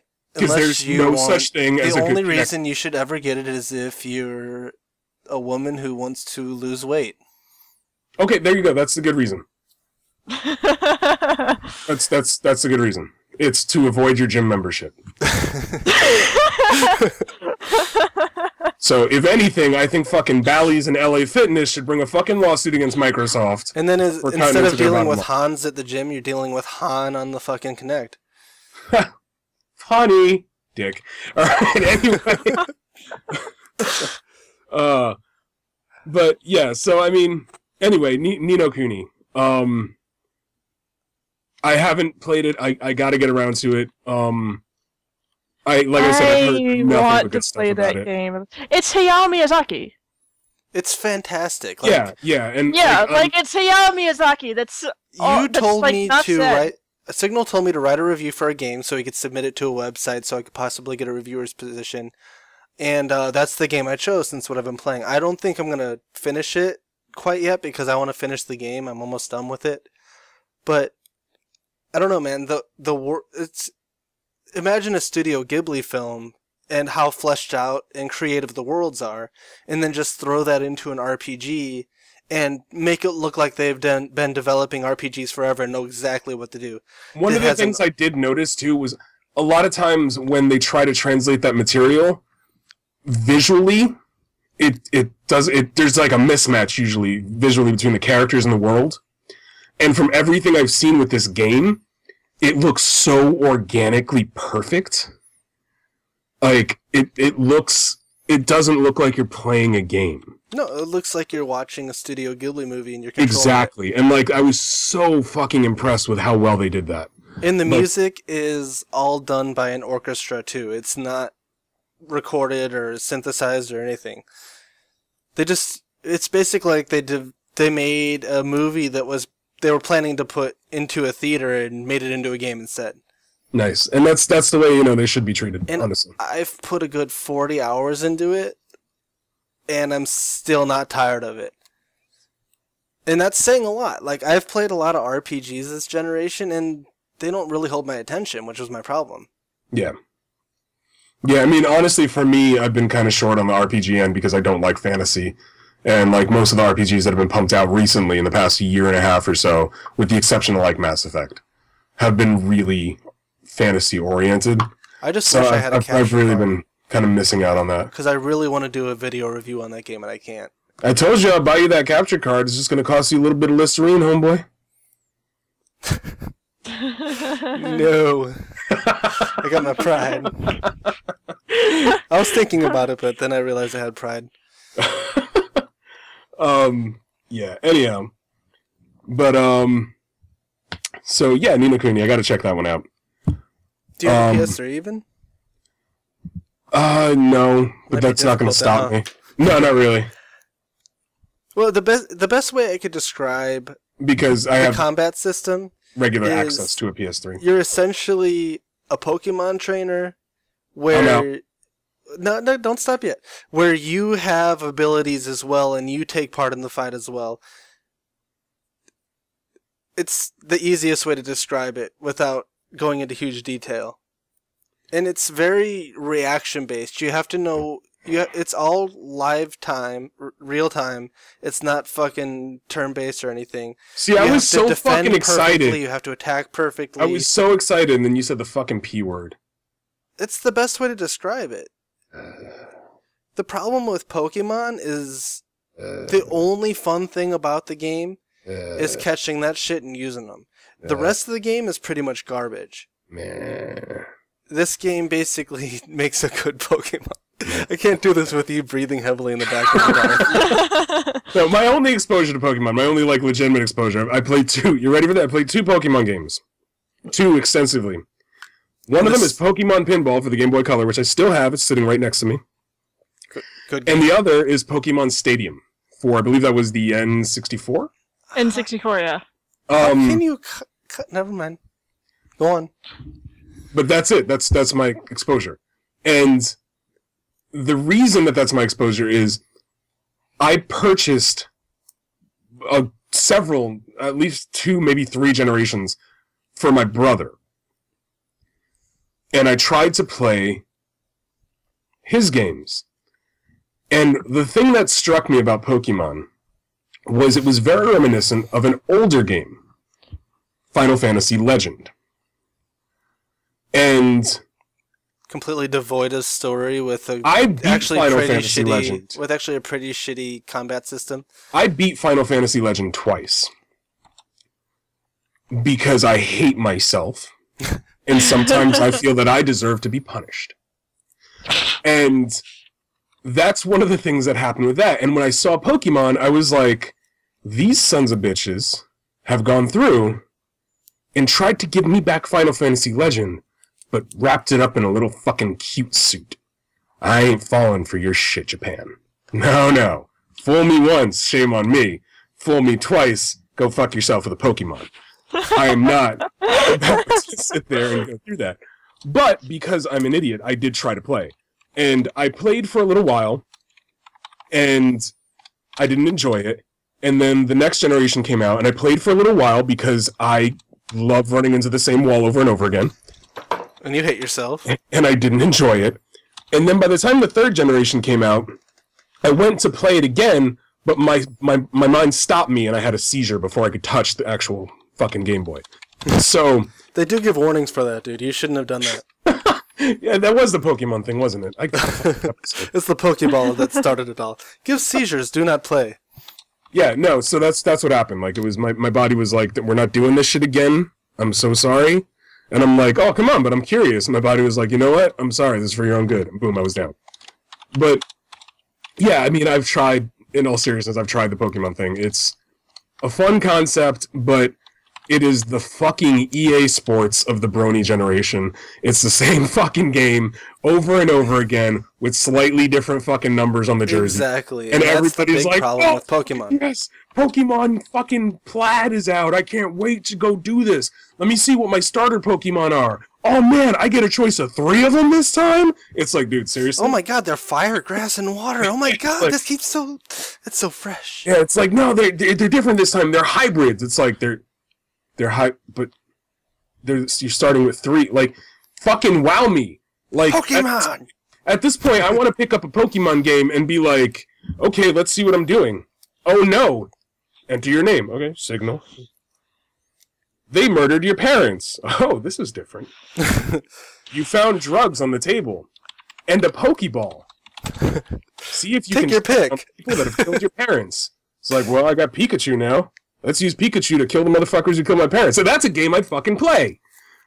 Like, So you play Pokemon with a more mature storyline? I would play I would play Pokemon Hitman. It would be I would play Poke Hitman. Hold on. I would play the shit out of Poke Hitman. Like, that is a game I would absolutely play. I would love the shit out of that game. Like, when you're going around and it's like, oh, let's see what we got here. Oh, it's Star City and Viridian City and Vice City. Yeah, I'd play that fucking game. Like, that's something I would definitely do. Like, you know, like, I would name my character Michael Vick, and we'd have bloody fucking Pokemon battles, and then I'd go kill some bitches. Like, that is the Pokemon game that would get me into the fucking thing. Well, it's like, I had this conversation with Shig a while ago, like, Nintendo, as much as I love them, they're my roots. Everybody fucking adores Nintendo. If you've ever touched a console, you have sucked at the teat of Nintendo, you know? And, like, the problem for me is, I'm tired of playing their fucking games. Like, I have played so many goddamn renditions of fucking Super Mario, I don't want to look at that. Yes, exactly. That's the game I would totally fucking rock that game. But yeah, like, dude, I can't tell you how many times I've played fucking Mario, and it's like, oh, so I gotta jump in this one? Alright, cool. Oh, wait, how do I deal with this? Oh, I gotta jump on top of his head. I wonder who the bad guy's gonna be. You know, like... It was actually pretty, globally decided that the Wii U new Smash Brothers that came out was actually pretty much the best one to come out as far as level design and story and everything goes since Mario World. The new coin one? No, the one on the Wii U. I don't The coin one is on the 3DS. Whatever, it's Super Mario Goes to the Bank. I don't know, Wells Fargo Brothers. But, like, that's what it is. It's Super Lehman Brothers. But, like, no, like, here's the thing. Like, I'm tired. Like, I know I'm old. I know I'm old. And I know that they're marketing to generations that didn't play fucking Super... Do you know when I played Super Mario Brothers? When it came out with Duck Hunt and fucking Track and Field, alright? It came out with Track and Field, and I had the fucking power pad, and it came out with Duck Hunt, and I had a fucking orange gun. And it was and the shit. Horrible spring noise it made every single time you pulled the trigger. Right, and that was the Super Mario Brothers that I played. Actually, you know what? Fuck that. That's not even true, because I had an Intellivision, and I had an Atari, and I played Donkey Kong with that piece of shit plumber. And I've been dealing with his sorry ass. Oh no, you know what? You're right. I did have the gray gun. I just got fucking duped up by pop culture. I did not have the orange one. I had the gray one. Dude, I did have the orange one, actually. I had the orange one. No, I had, because I got mine in the big fucking box that came with the power pad, aka the cheat and slam your fist against the ground to pretend you're running pad. It was the Kinect before they had the Kinect. Like, you know, like, but I had that one, and that was when I first started playing Super Mario Brothers. So like, dude, I had the gold Zelda when it was released. You know, like, I'm tired of these games, and I know that there's a whole Oh, Burger Time was amazing. So what should they do? Do they need to take a break from these games? Do they need to completely remake them, or do they need to just keep fucking milking them because everybody keeps fucking buying them? These franchises aren't dead. Obviously, people still love them. People will always love Samus, and people will love fucking Fox McCloud, and people will love Mario, and people will love fucking, you know, Link. But at the same time, like, the only franchise that has really pushed to try and leave its comfort zone is Zelda. Kids of Icarus recently on the 3DS Right, made a huge change. They did do that with the Kid Icarus one. I heard there was something coming out, and I don't know if it ever got released for Castlevania. I'd like to... Dude, there is no fucking reason why I can't see a youth-friendly fucking Mass Effect as Metroid. There's no reason I can't see that. There's no reason why... Yeah, see, Skyward Sword, they did leave their comfort zone. Like, honestly, at this point, with the current And that game has gotten so much flack, even though it was actually a lot of fun to play. Because it was different. And, like, unfortunately, I hate to say this because I don't like to generalize, but the majority of the people who buy fucking console games are the same people who are content with, as I said before, buying every iteration of fucking EA Sports, buying every iteration of fucking Battlefield Warfare 3, and, like, fucking... I think... the same fucking game over and over again, and... there's a mass market appeal, and I understand that, and not everybody can be like a hardcore gamer who wants variety in their games, and not everybody's gonna fucking grind forever. But fuck, man, like, I don't know, it just frustrates me. I think we're coming towards the end of that.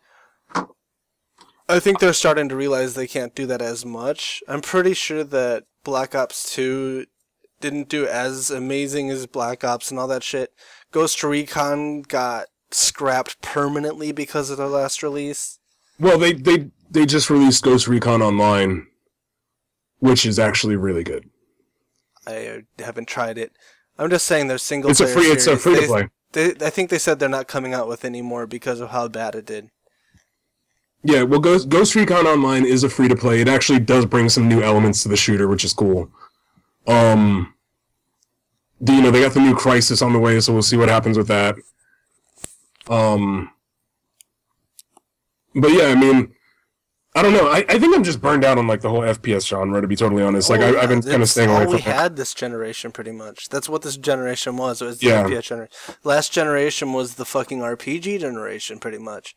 If you look at the top 10 games on PS2, I bet you 90% of them are fucking either RPGs or like Zelda-style games that are which is hysterical. Basically close to RPG. You say that, and I know you're right, but I look over at the stack of PS2 games that I have, and they're all fucking Japanese import hack and slash. Like, did you play, was it Asura's Wrath? Yeah. Isn't that just came out on PS3, right? I believe so. Yeah, that's the one with the gods. Yeah, the really fucking over the top one. That's a good hack and slash, isn't it? Or is that a different one? No, I don't think it's Asura's Wrath. It's something else that I'm thinking of. I'll look it up on my... Yeah, I know what you're talking about, though, but it's like where you have to kill the gods, and it's really fucking over the top. No, Asura's Wrath isn't what I was... That's a QTE game, which is cool. I'm okay with that. I like QTE games. I think they're fun. I really liked Heavy Rain, and I'm really looking forward to Beyond Two Souls. I haven't looked too much into that one, but I've heard decent things about it. But yeah, I mean, I haven't really been touching a console. I have like a layer of dust like 4 feet thick on my console right now. Like, it's not getting any attention from me, and I can't think of a reason it would. Like, there's just not enough to pull me away from my PC right now. Oh, no. It's a new game that just came out on PS3 that's supposed to be an amazing hack and slash brawler. I gotta check that out because I do love me some hack and slash. See, this is why we need a capture card so we can record this shit. Yeah. But like, no, but even with that though, like honestly, I can't really think of it. There's not enough on the consoles right now to pull me away from my PC. Like, the PC market right now is just really fucking strong. Because of indies, in my opinion. I agree. Like, a lot of it is definitely because of indies. Like, right now, the game I've been playing the most is Path of Exile. Yeah. Like, I didn't realize it, but I turned around the other day and I was like, oh, I'm just going to play a little bit more Path of Exile to kill some time. And I go in my character and I'm like, I'm level 80. How did that happen? Then I'm like, oh, that's weird. I'll play my other character. I'm level 60. Like, I've been putting tons of hours into this fucking game. I didn't even realize it. You got to level 80? Yeah. Jeez. Like, I've been cranking on that game, and like, it's a fucking amazing game. The skill system is just unmatched. Well, the thing is, like, I did the review, it came out, Friday for, Gaming Rig. YouTube.com/Signal Warden. No, this is a written review. If you want to toss a website out, it's gamingrig.co.uk. But I did the review for Path of Exile there. And one of the things I said, and I think actually I might have pulled the quote from a conversation I had with you, was the fact that Path of Exile is what Diablo 3 would have been if Blizzard had ever fucking remembered they made Diablo 2. And, like, it is Diablo 2 tweaked with some new interesting stuff that doesn't take away from it. It's a sequel to Diablo 2, pretty much. Yeah, it's a sequel done right. Like, it looks better. It still looks dark and gritty. I don't feel like I'm playing, you know, a slightly more masculine version of Torchlight. Whereas Diablo 3 is more like, hey, let's take the characters and the classes and the lore and make a completely different style of a game. No, I swear to God, they, like, Blizzard turned around, they were like, how's Torchlight selling? Let's try and do a little bit more of that. I like Torchlight 2. Torchlight 2 is fucking great, but if you, honestly, and I hate to do comparisons on them, because Torchlight 2 and Diablo 3 are out of the box and they've been out in the market for a while. Path of Exile is in fucking beta. It's an indie development. I mean, so is Torchlight 2, but, like, you know, this is their first game. This is Grinding Gear's first game. And they are knocking it out of the park. Like, the skill forest is amazing. It's skill amazing. Forest, I love it. Yeah, like that. It's a term I've been seeing catching on more and more, and it's amazingly appropriate because that's exactly what it is. It's a skill forest. The passive skill tree is phenomenal. The skill gems are great. The interactivity with the skill gems are great. Their support gem idea is awesome. I love the way they chose to stabilize the economy. They're like, how can we stabilize the economy? No money. It's exactly. like, no, when I saw no that, money? I was like, oh, they fucking did it. Yeah, I was like, that's it. That's all you needed to do. Bam. Now you're trading for something that you can actually use, too. And it's not like they just called money by a different name. Because I hate when games try to slide that shit through the door, where they're like, no, we don't do any money here. You only trade in acorns. It's like, what else can I use the acorns for? Trading.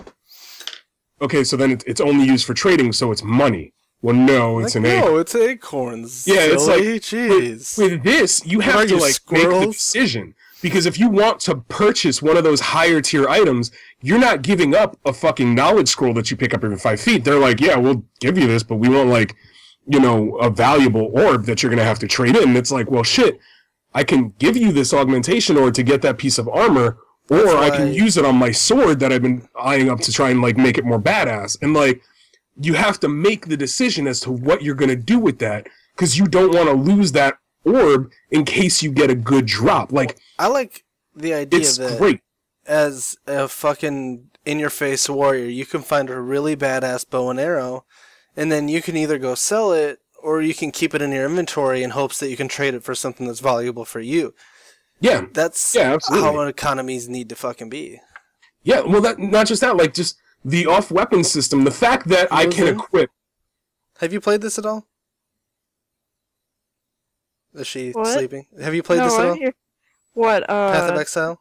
Yeah, of course I have played, I played with Signal, I played with Ion. I didn't know. I haven't played with you. The fuck? Well, I didn't say that I played with you. You chose Ion? He's played with me. Please finish that sentence. I was waiting for it. But no, like, Path of Exile. There you go. No, it's an awesome, like, I love the fact that, like, I can be like, okay, so I have a Templar, and this Templar has a staff, and this Templar also has a great sword and a fucking long sword and a shield, and I can switch off because they're all strength items. You know, and, like, I can build strength on him so he can use either weapon, and I can socket different skills that complement those particular styles of fighting into the weapons and switch off and just kick all kinds of different ass. Yeah, like, it's a beautiful thing. Like, I love it. It's a great game. I tried to make a I made a wizard, which is usually, shoot at range, use a bunch of magic. I wanted to make an in-your-face, great sword-wielding, heavy armor-wearing warrior that occasionally casts magic, just using that fucking class. Yeah. And it's completely possible, which is awesome. Like, you'll look at it and you'll be like, man, I can only be a fucking female ranger. But that's not true at all. Like, you can pick a fucking witch and just go down nothing but bow skills, and you end up having a different character playing. Right. And I mean, a horrible there example is... because that's female too, but still. But there is absolutely, like, more optimized paths for one or the other. Like, if you're gonna do magic, yes, it is way more efficient, point-wise, to do it on a witch. It is. There's no two ways about it. But if you're not playing for hard competitive PvP... Which I'm not. And you're not playing co-op where you need to have, like, synergy with other people, you legitimately get to do whatever the fuck you want. And that is awesome. And the other thing I have to say about this game, like, one of the things I love about this game is their microtransaction system. I have not actually looked into that at all. There is absolutely zero power purchasing in that game. You can't get XP boosts in that game. There's no in-game currency to acquire, so there's no way to speed any of that up. There's no way to advance your level beyond just playing like everybody else. And if you're not ready to play PvP, then you just have to keep grinding out until you are. And I know there's a lot of people that like the idea of, like, I want to buy my level so I can go in and play. It's like, that's awesome, but this ain't the fucking game for you. Like, there's other games. And what's great is they do have a lot of microtransactions, but they're really good microtransactions. Like, you can purchase spell effects. So basically just customizations like League of Legends skin system. Yeah, exactly. Like the skin system, except it's on spell effects, or their Valentine's Day promotion, which I did get, was a heart that can be impaled on a wand, dagger, or sword that bleeds and beats. That's it's amazing. Awesome. Yeah, it's amazing. And that doesn't affect gameplay at all. All it does is now you run around with a... Yeah, it does. Dude, if I sword. saw you with that, I'd be a lot more scared to fight you. And it makes me fight worse and gives you an advantage. And I don't think that's very fair, dude. There it is. Valentine's Day power creep. But yeah, and I mean, you can get pets, and the pets are completely, they're cosmetic pets. And what's great about it, too, is the pets come in tiers. So it's not you can get a pet and pay a ton of money, or you can not get a pet and, not have a pet, a la every other fucking RPG. Why do people... But here's what's cool, like, because they do have a coin system, a real money token system. Sorry, I gotta clear my throat. But what's cool about it is say, like, it's a scorpion, and I could actually pull it up, so I can give you, like, actual prices. But, one of their purchasable pets is a scorpion. And let's look at their pets section here. And you can get a scorpion pet for 30 tokens, or an ivory scorpion for 45. That's one thing I don't like or about a chrome microtransactions. scorpion for 70. I just wish they would... That's my one complaint already. They need to fucking say 99 cents or $1.99. I'm tired of fucking 30 but coins. In fairness, the coin system, I mean, and this goes Same way for back in riot gaming, points. but I mean, the people who really mastered the coin system, it was Microsoft with Microsoft points, and it's done deliberately, so, it's the hot dog bun conundrum, Exactly. where you can purchase it in this much, but you can only spend this much, so you always have some left over. And at the end of the day, whatever. Like, I don't care. Like, I know how much, like, the coins cost. Like, and honestly, like, just to give you an example, like, they do have some account features you can purchase. Like, you can get extra stash space or extra character slot.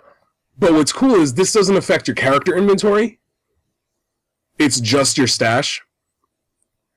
And you can get a premium stash, which is basically the same thing, except you can, like, label the tab and change the color.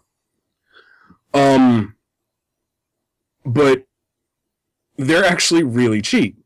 Like, they're a premium stash, or just an extra stash tab, is 30 whatever gold coins. And the coins for $5 is 46. Okay. So it's basically, even if you have the leftover change, you drop $5 for an extra stash point. You don't need it. You don't need it. I have 6 characters in game, and I still have space in my stash. I was just saying I didn't really like the way they have coins, but I mean, everybody does it. I can't complain too much. Yeah, I mean, it's just one of those things where, like, honestly, they've made a big deal about what they call, I think they call it ethical microtransactions, but in all honesty, like, they've stuck to that. Like, one of the things you can actually buy is the dances for your characters. You don't get default. Sexy dance, bye. Yeah, like, it's like you can buy dances, and, like, they're like $6, but if you want to be able to do a dance that much in your character, then whatever. You buy it.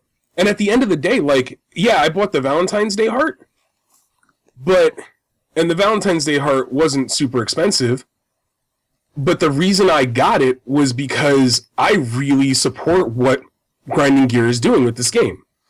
Like, they have made an amazing game that has given me hours of enjoyment. They haven't even left fucking beta yet, and they've given me this much, and they haven't asked me for a dime, and they flat out said, we're never gonna ask you for a dime. You never have to give us anything.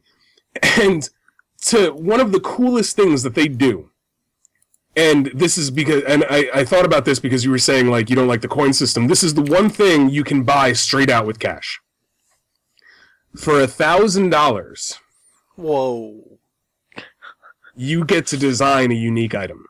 Okay. Like, do they have limitations and make it... Last I heard, and this was probably like a month ago, within just a few weeks of it going into an open beta, over 250 people have bought that $1,000 unique item. Holy shit. Yeah, because here's the thing. Like, basically, you don't pick the stats. They will decide the stats, but you will tell them what you want it to look like, what you want it to do, and what it's going to be called. I want it to look like a fucking snake jumping off my arm and biting people. Okay. Yeah, like, that's exactly... Dude, honestly, for something that they're going to continuously be upgrading anyway, that's a really good way to do it. That's damn, that's a lot of money, too. Yeah, and, like... People are paying it, and at the end of the day, think about it. Like, if you're not paying anything else for this game, right? Yeah. $1,000 is a lot of money. It's a shit ton of money. Like, it's a shit ton of money. I think paying $200 for a lifetime subscription is retarded. But here's the question. If this was a Kickstarter campaign, how many people would pay $1,000? A couple. And only because I'd say more than a couple. Only because they'd get something like a self-designed weapon. Alright, can we wrap up Path of Exile? Yeah, you can wrap up Path of Exile. Because I was saving something for today. I wanted Mosin to go over the upcoming huge patch that's coming in Guild Wars because she had some information on it. Fair enough. Okay, hang on. Let me just pull it up here really, really quick. Hold on, I gotta get something set up for Mosin here. I'm on the website. Come on, come on. There we go. What did you...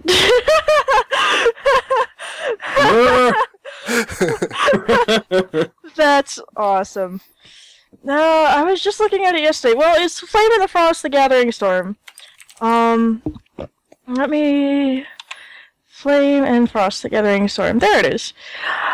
Basically, what's going to happen, it's February the 26th. They're adding new PvP maps, they're adding guild missions, from what it looks like, they're actually adding a new, structured PvP play mode, and from what I can, just going based off the description, I feel like, it seems like it's going to be a team deathmatch, game mode. Basically it says 2 teams of equal average rating are pitted against each other in a quick, intense match. Ratings for every member of each team is then adjusted after the match. I mean, it already does that anyway in the current... So is it matchmaking of a straight-up fight? Instead of all kinds of secondary objectives? from what I can understand, like, the way it works is you go into the heart of the mist, and then you go into a specific server, from a select list, and there's, like, hundreds of servers that you can get on. And, I would think basically what it is, because since it automatically does this for the current capture the flag style mode, the teams are adjusted at the end of every match based on points that you garner within the game. In this case, I feel like it's going to be less a focus on capturing and holding points and then fending off players, and more on just you as a team kicking the crap out of the other guy. Just how hard can you beat this guy up? And then once at the end of the match, individual player points are taken into consideration, teams are adjusted, and a new match begins. They're adding choose your own daily achievements, which that'll be nice, because fucking everybody hates Aquatic Slayer. Everybody hates Aquatic Slayer. They're adding preview items in the trading post, which should have been done at fucking the start of the game. And then the other interesting thing that they're adding, that I mentioned before, was guild missions. These missions are designed and coordinated for group play, and they include everything from bounties to group puzzles to cross-country challenges. You'll need to work together to complete the missions and earn new guild merits, which can unlock cool upgrades and rewards. It pays to be in a guild. Well, we already unlock cool upgrades and rewards, but I haven't really been able to dig up anything in the dev tracker that like hints at what kinds of rewards we're going to be getting and what we're going to be using the guild merits for. Basically, it's just another, hey, instead of doing dungeons with your guild, come do all this other shit with your guild. And from the looks of it, they're going to actually encourage exploration across multiple different world maps. So this is, you sure that this isn't just another way to say dungeons, right? I cross my fingers and hope for the best. Because like, that's the apprehension to me. This sounds like they're just like, they're like, what are we going to do with this? It's like, I don't know. You know what? Rename the dungeon. Put a different swap out a couple boss monsters and make that instance only available to guilds, and we'll call it a guild quest. It's entirely possible. I would hope that maybe what they would do is, if you're on a specific guild mission or guild quest, instead of making it like an entire instanced area, that event only shows up for you and your guild members that are on that quest. This way, no other group can take it out from under you. About the only thing that they would probably have trouble doing that with is puzzles. That would probably have to be instanced all on its own. But, I mean, it says right in the thing, cross-country challenges. I can only assume this means it's probably going to span across multiple maps, or if not, an entire length of one map. And those maps are pretty big on their own. The question is, what are we going to use the guild merits for? We already unlock upgrades and rewards with, fucking, what the hell is it called? You know, that's one thing that almost every MMO has pissed me off with. I absolutely hate having 25 different kinds of currency. Mm-hmm. Well, they just introduced laurels in the last patch. More? Yeah, laurels in the last patch. You earn a laurel a day for your dailies, and you get like 10 laurels for completing your monthly, and you use the laurels to buy ascended shit. I hate that. Like, that's just confusing. Like, people trying to get into the game just get so lost.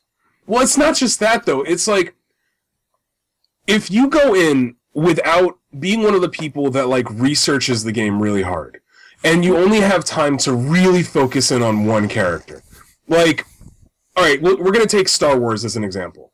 For the Old Republic. Like, I think I had 3 characters in the Old Republic that got leveled pretty high.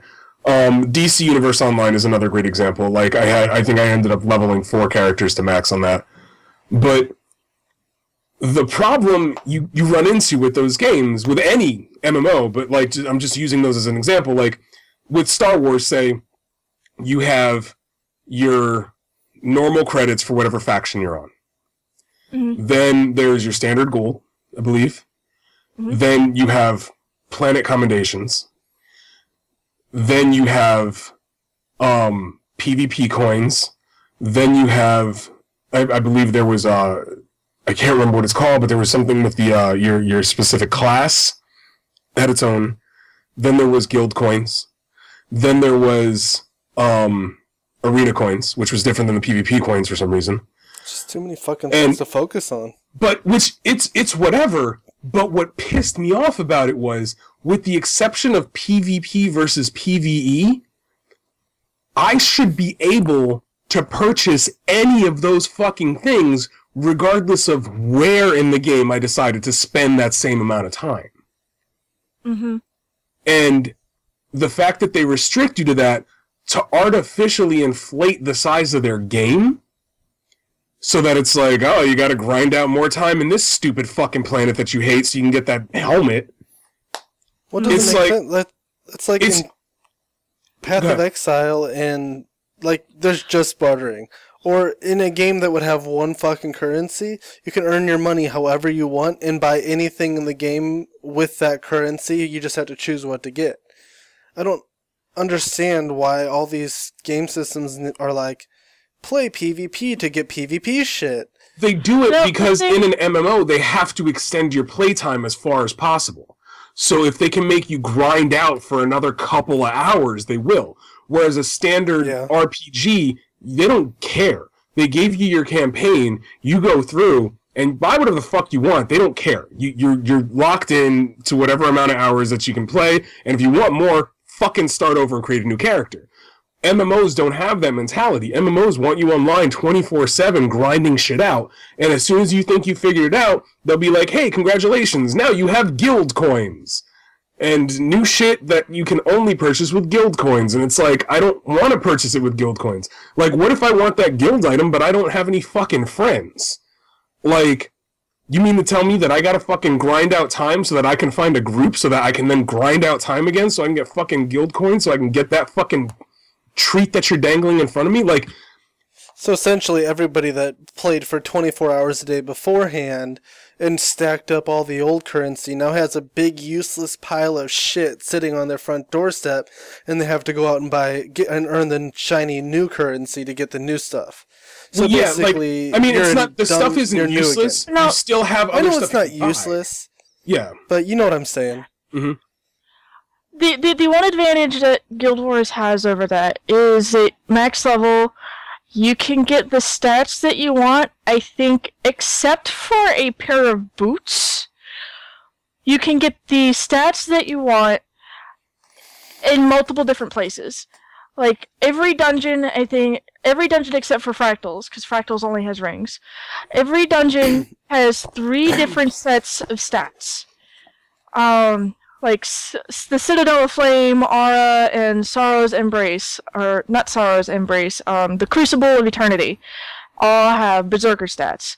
Ascalonian Catacombs in SC and Honor of the Waves, they have Soldier stats.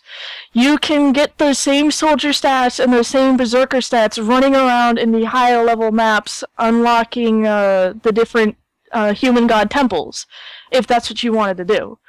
You could... and then Laurels are fucking...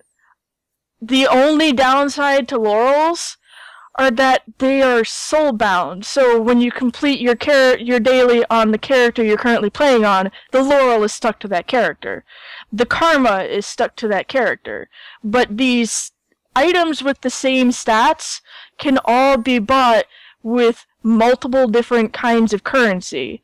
It's just a matter of deciding, okay, I like that skin, so I'll go get it over here. And even getting the stuff from the different ruins of ore temples, you can run around and just do shit in the entire game, all over the map, getting the karma to buy that stuff, and then go to those vendors and buy it. The only time you run into that sort of problem is when you want a specific dungeon skin, or this particular dungeon is easier to do, so you'll get those stats from that dungeon. But even then, you can earn so many dungeon tokens in a given amount of time that it doesn't really become a hassle unless you're going for like a complete full set of armor, specific runes, and then all your aquatic stuff, and then every single kind of weapon you can carry, like I did. Holy several shit. times. I just have to say, you have so much Guild Wars shit jammed in your head that you can just snap off on your finger. It's amazing. Like, I'm just sitting here listening, I'm like, okay, I was lost like 15 minutes ago, but I'm going to keep trying to understand.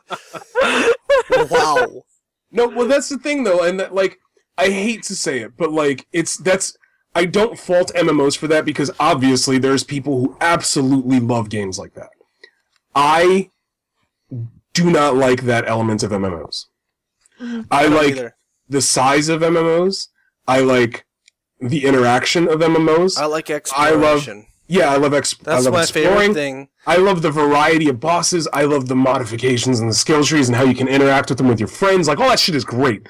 What I hate is all the little micromanagement they make you do to extend gameplay. Because in my opinion, it's artificially inflating gameplay.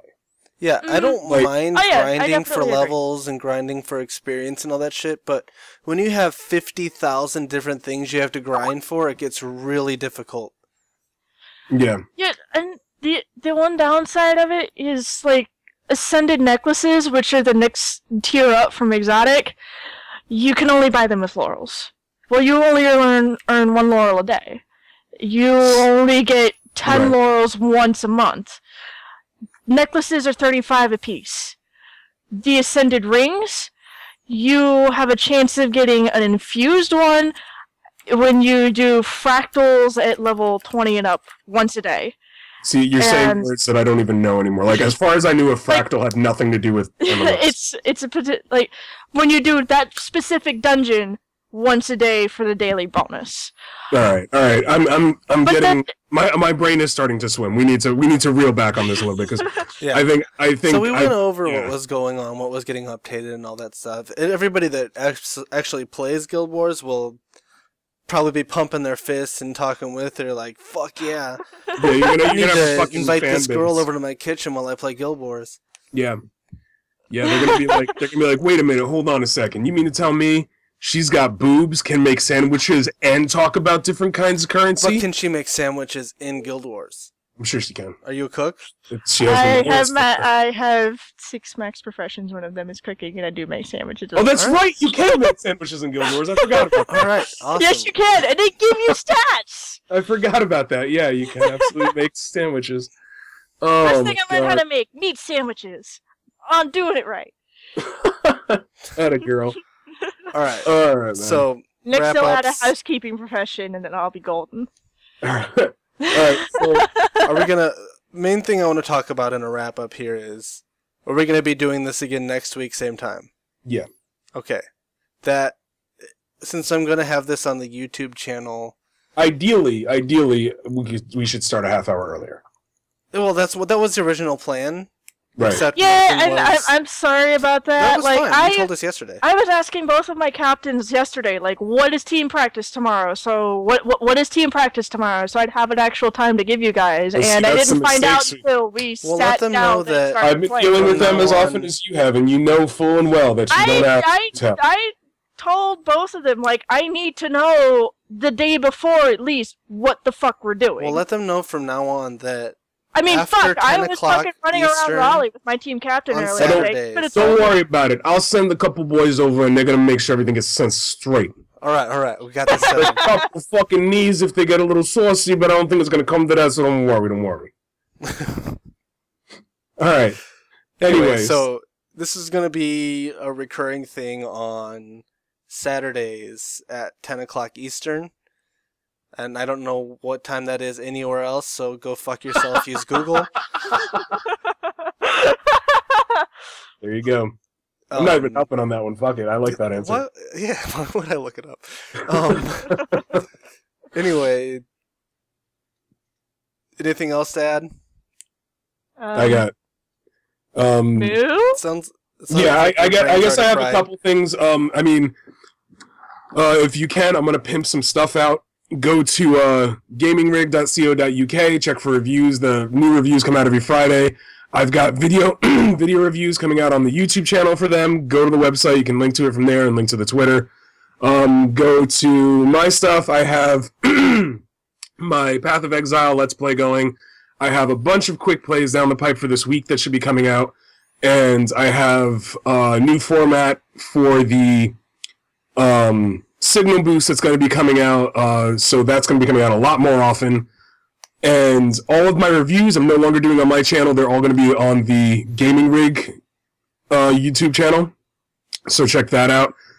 And yeah, I mean that's it for now. There's going to be more information next week, but the podcast will be on my channel, which you are watching this on right now. Oh, thank you for actually reminding me. I'm also going to be streaming Smite and Path of Exile this week on my... How the fuck did I just remind you? I talked about podcasts... Never mind. I don't know. Wait, you know what? You know what? Would you mind if I maybe joined you for Smite? You can definitely join us for Smite. No, the more the merrier, yeah. We're going to try and get as many people as possible. We're going to be as bad as we can possibly be, and I'm just... That's how it works. I'm just going to be drunk. But yes, well, so... Okay, we need to do that. We need to have... I don't know anymore. Well, I was hinting at playing nothing but Bacchus, but that works too, I guess. Oh. Well, I thought you meant real alcohol. Well, I got a lot less no alcohol. Anyway, yeah. Next week, Saturday, 10 Eastern. We're going to be trying to do it every single week. Hold on, I just want to address somebody that's in the chat. No, I'm still doing video reviews. The video reviews are going to be on the Gaming Rig, though. I felt they were a better fit on their channel than mine. My channel is still going to have Signal Boost. I'm still going to be doing the quick plays, which is the short playthroughs that I do, and I'm still going to be doing the playthrough of Path of Exile. But the actual weekly reviews that I was doing, I'm shifting that over to the Gaming Rig. It works out better there. I'm doing written reviews for the Gaming Rig anyway. I think I have 4 coming out this upcoming week. So, and just make sure since I'm guessing he's your viewer, you will probably be favoriting all of them on your Signal channel, so they'll appear on your thing anyways, on your front page. Yeah, and you follow me on Twitter, so I'm going to be tweeting stuff about that as well. So just keep an eye out. There. It's just on a different spot. Yeah. Okay. All right, we done? We are good. I guess if anybody wants to play with me on anything, my Guild Wars is... What? Don't even! Don't fucking even! Sorry, okay, good. We don't like to get talked down on by women. She just offered the internet to play with her. But go ahead, no. I said play with me on Guild Wars, and then you fucking interrupted.